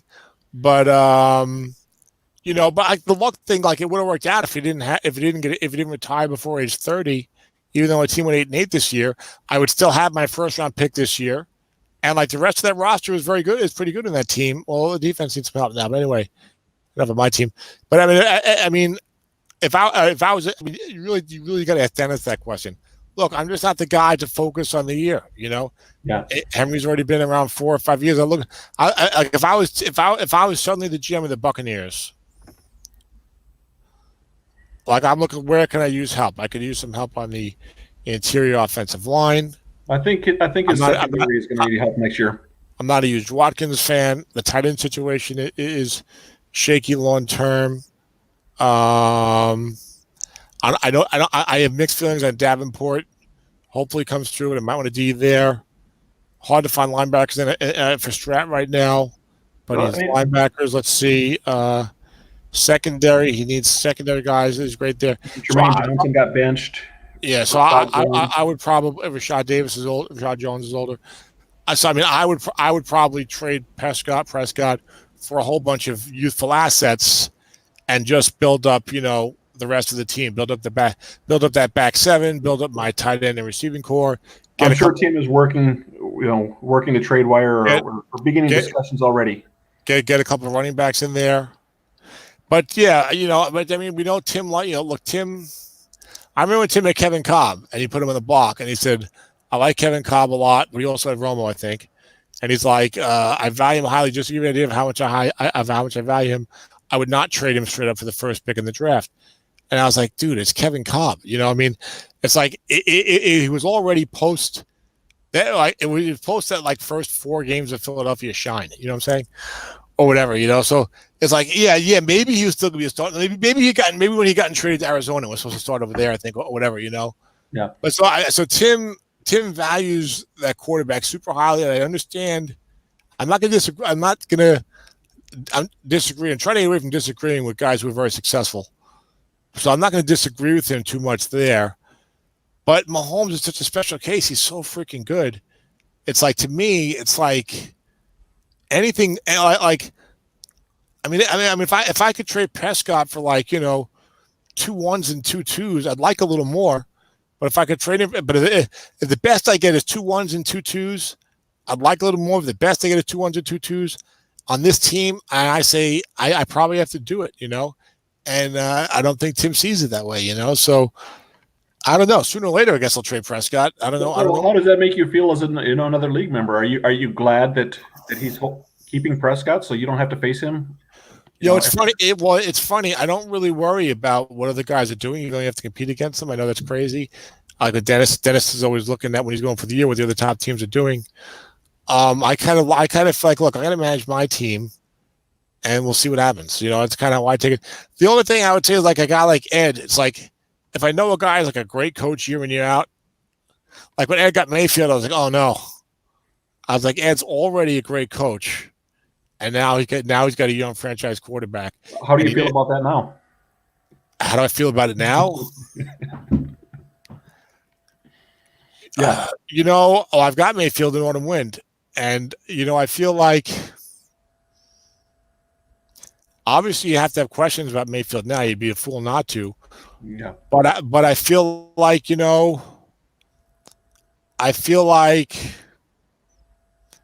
I don't know what's going to happen. I'll tell you this. I'll tell you this. I don't feel pessimistic. I don't feel like Mayfield. I don't feel like I'm not like Trubisky on Mayfield. Okay. I don't feel like, oh man, Mayfield's not going to be any good. Ed made the playoffs with him this year. Of course. Well, Ed makes the playoffs all the time. So, but I'm saying, that's what I'm saying. So if Mayfield's real good, if Mayfield becomes Drew Brees, then what does that do? You know what I'm saying? I mean, look out. But I feel like I honestly feel a bad comparison from what I've seen of him. Yeah, that was the comparison I liked after his rookie year. I feel like the Browns were a disaster this year. From what I read, their offense was very simplistic. All right. Now, Odell Beckham, I know people say that Beckham Jr. and Jarvis Landry were their malcontents, whatever.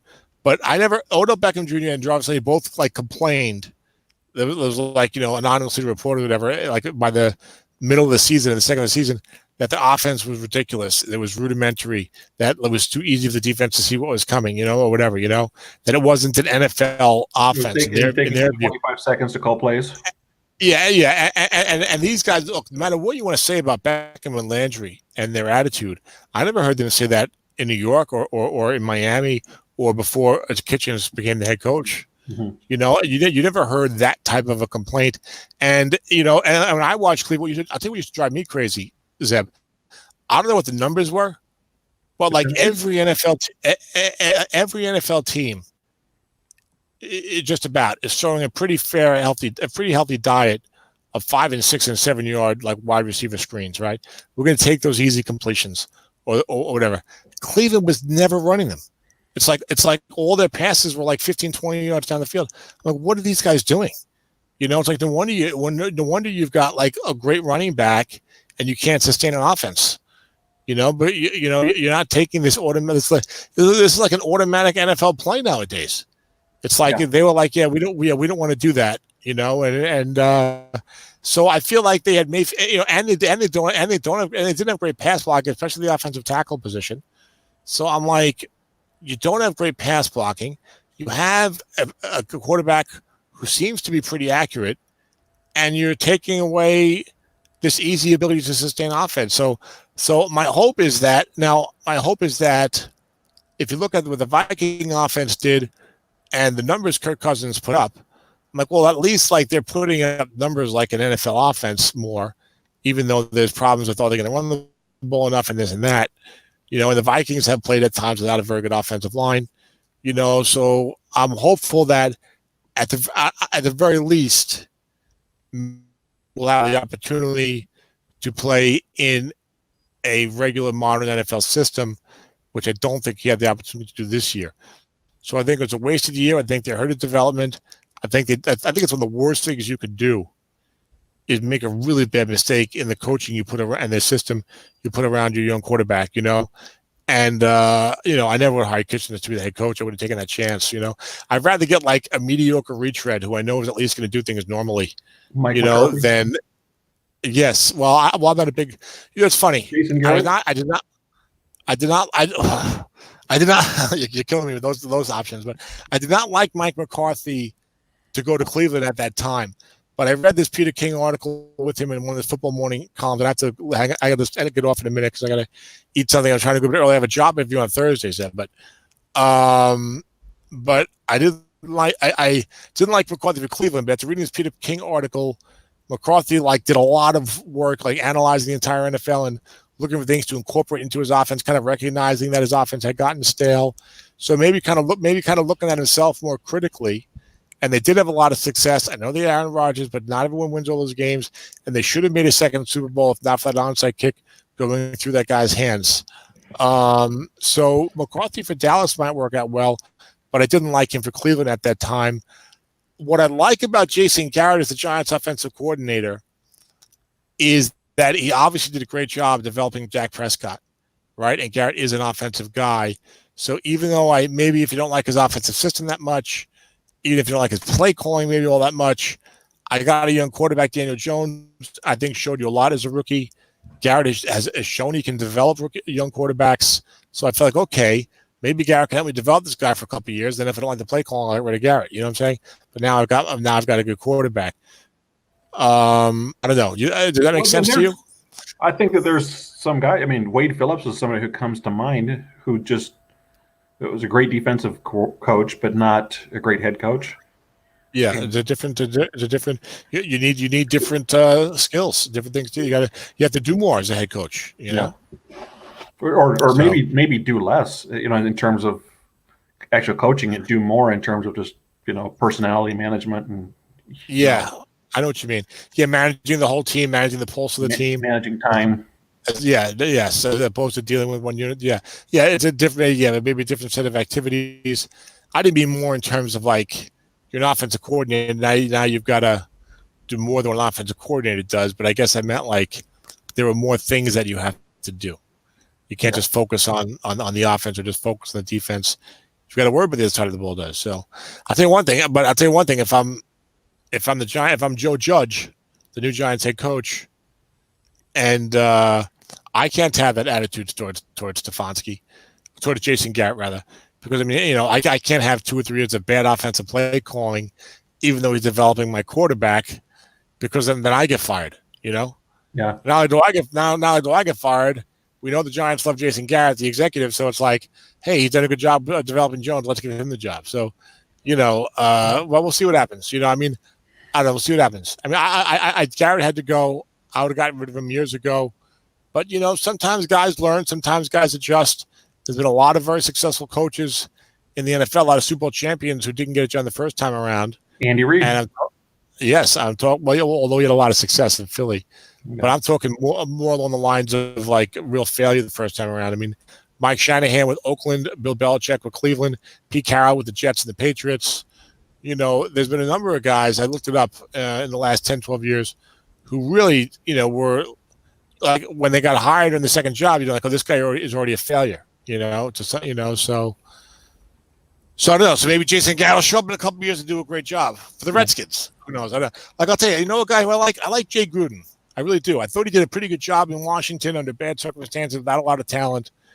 And I feel like he's a guy that, if he shows up as a head coach again somewhere in a few years, with a better ownership in front office, that maybe you'll see him do some things, And I think he's offensive coordinating somewhere interesting now. Jacksonville. Okay, Jacksonville. Yeah. Well, Jim, I really got to go. It's almost midnight, and I was supposed to finish a little early tonight. But it was great talking, and I would be happy to. I would talk for another hour right now if I'm not trying to get my act together a little bit. It's almost midnight over here. So, congratulations again. I think it's a tremendous job. People don't like to hear overwhelming compliments face to face, but I think it's one of the best strat coaching jobs I've seen for you to take this team, which to me, with all the way that defense looked, and I know Mario was great with the flats, but even Henry, wasn't that great guest writer or whatever. And to 11-5 is a real good job. Super Bowl appearance is a tremendous job. Super Bowl championship is an amazing job. So I think one of the best jobs I've seen in the modern leagues. And Joe also did a great job with his team. Teams can sometimes get the Super Bowl by luck or whatever. Like I watch the games, I call the games, and I'm like, yeah, I know they got there, or they know they got the semifinal, but I watched those games, and I feel like it was more luck-laden. This wasn't the case for neither you or Joe. You guys, everyone earns it to an extent, but these were not fluky Super Bowl appearances. These were you guys really doing a great job coaching and getting like everything you could out of each team, and you saw that tonight. You saw how close my last two games were. Against Dennis or Joe. Those games could have gone either way, and it makes a huge difference not to have to play all those mini playoff games. Yeah, I noticed. Like Paul had to play, 4 games, I think. Mini playoffs. Yeah. Yeah. I noticed that when I had the bye and the high seed in my last 2 SOMIFA playoff appearances and lost in my first time. And then I noticed it in SSFA when I went 16-0 and lost in my first playoff game to Dennis. So it definitely helps. I'm doing a good job not playing that many playoff games there, but I don't think it's the way you want to do it, though. So it's better you are playing better teams in theory, in that round than you are in the mini playoffs. But got to coach better. That's all there is to it. Got to roll better too. I got to coach better first. I'll roll better second. I don't think I lost any of those games. I didn't lose any. I played those games. I didn't lose any of those games on luck. I was not diced hard in any of those games. So, all right, Zeb, I got to run though. But congratulations, great job. Nice talking to you, Tom. It's got to feel great to bring home the second SOMIFA title. Yes. Actually, I had a really good day today. So I had a lot of stuff going on that I really probably shouldn't talk about in here. This was sort of just, even if I lost this game, I had a great day today, Tom. Okay, but you had a great day, and then you won the SOMIFA Super Bowl. So how about that? Awesome. February 4th, 2020. Dear Diary, this is a day that will go down in Zeb Strong history. So, all right, Zeb, we'll catch you later. Congratulations again. Yeah, I hope everybody will enjoy watching the game, too. That was quite the finish. And if I can say so, crazy way to win a league championship. That's for sure. And this league is, I think, such a great league and so competitive that it's, we have all this history now too, and we've done all these shows the last 5, 6, 7 years. So it's I think it's added to it. If I can say so myself, I thought I called a great game, Zeb. Well, I will go back and watch it again at some point. Just it's always interesting to watch them afterwards and see at some of these key points in the game. For example, when Joe decides to go for it on 4th and 4, what does Tom think? What does Dennis think? That's always tonight. Tonight you're not getting a lot of. I was a little surprised. I thought he was going to punt it, but it wasn't like, what is he doing here? You know what I'm saying? Well, sometimes when you get 2 people, there's a different dynamic to the broadcast too, because then you've got people who might be, hey, what do you think about this? Oh, I think that's okay. I don't like it for this reason, and through that discussion you can learn even more. Well, yeah. Well, I love having Dennis on the broadcast. He's a great broadcast partner, and he has a lot of enthusiasm. Tim is doing a great job. Absolutely. Well, he and I haven't done a game yet. I invited him to do it tonight, but he wasn't able to. So I was just saying, as in terms of 2 guys on, Tim is doing an excellent job, but that Tim and I haven't done a game together yet. So I was just saying that when Dennis is on with me, right? I love that. Well, I don't like when he's the Madden and the Summerall or the. I'll take that one. Stop there. There you go. Don't tell me we're the Mike Tirico and John Gruden of. I was thinking the Joe Tessitore and Booger McFarland. Oh God! As long as Dennis is Booger. Jeez, I hate Booger. So I got to run. I'll see you later, Zeb. Congratulations, great job again.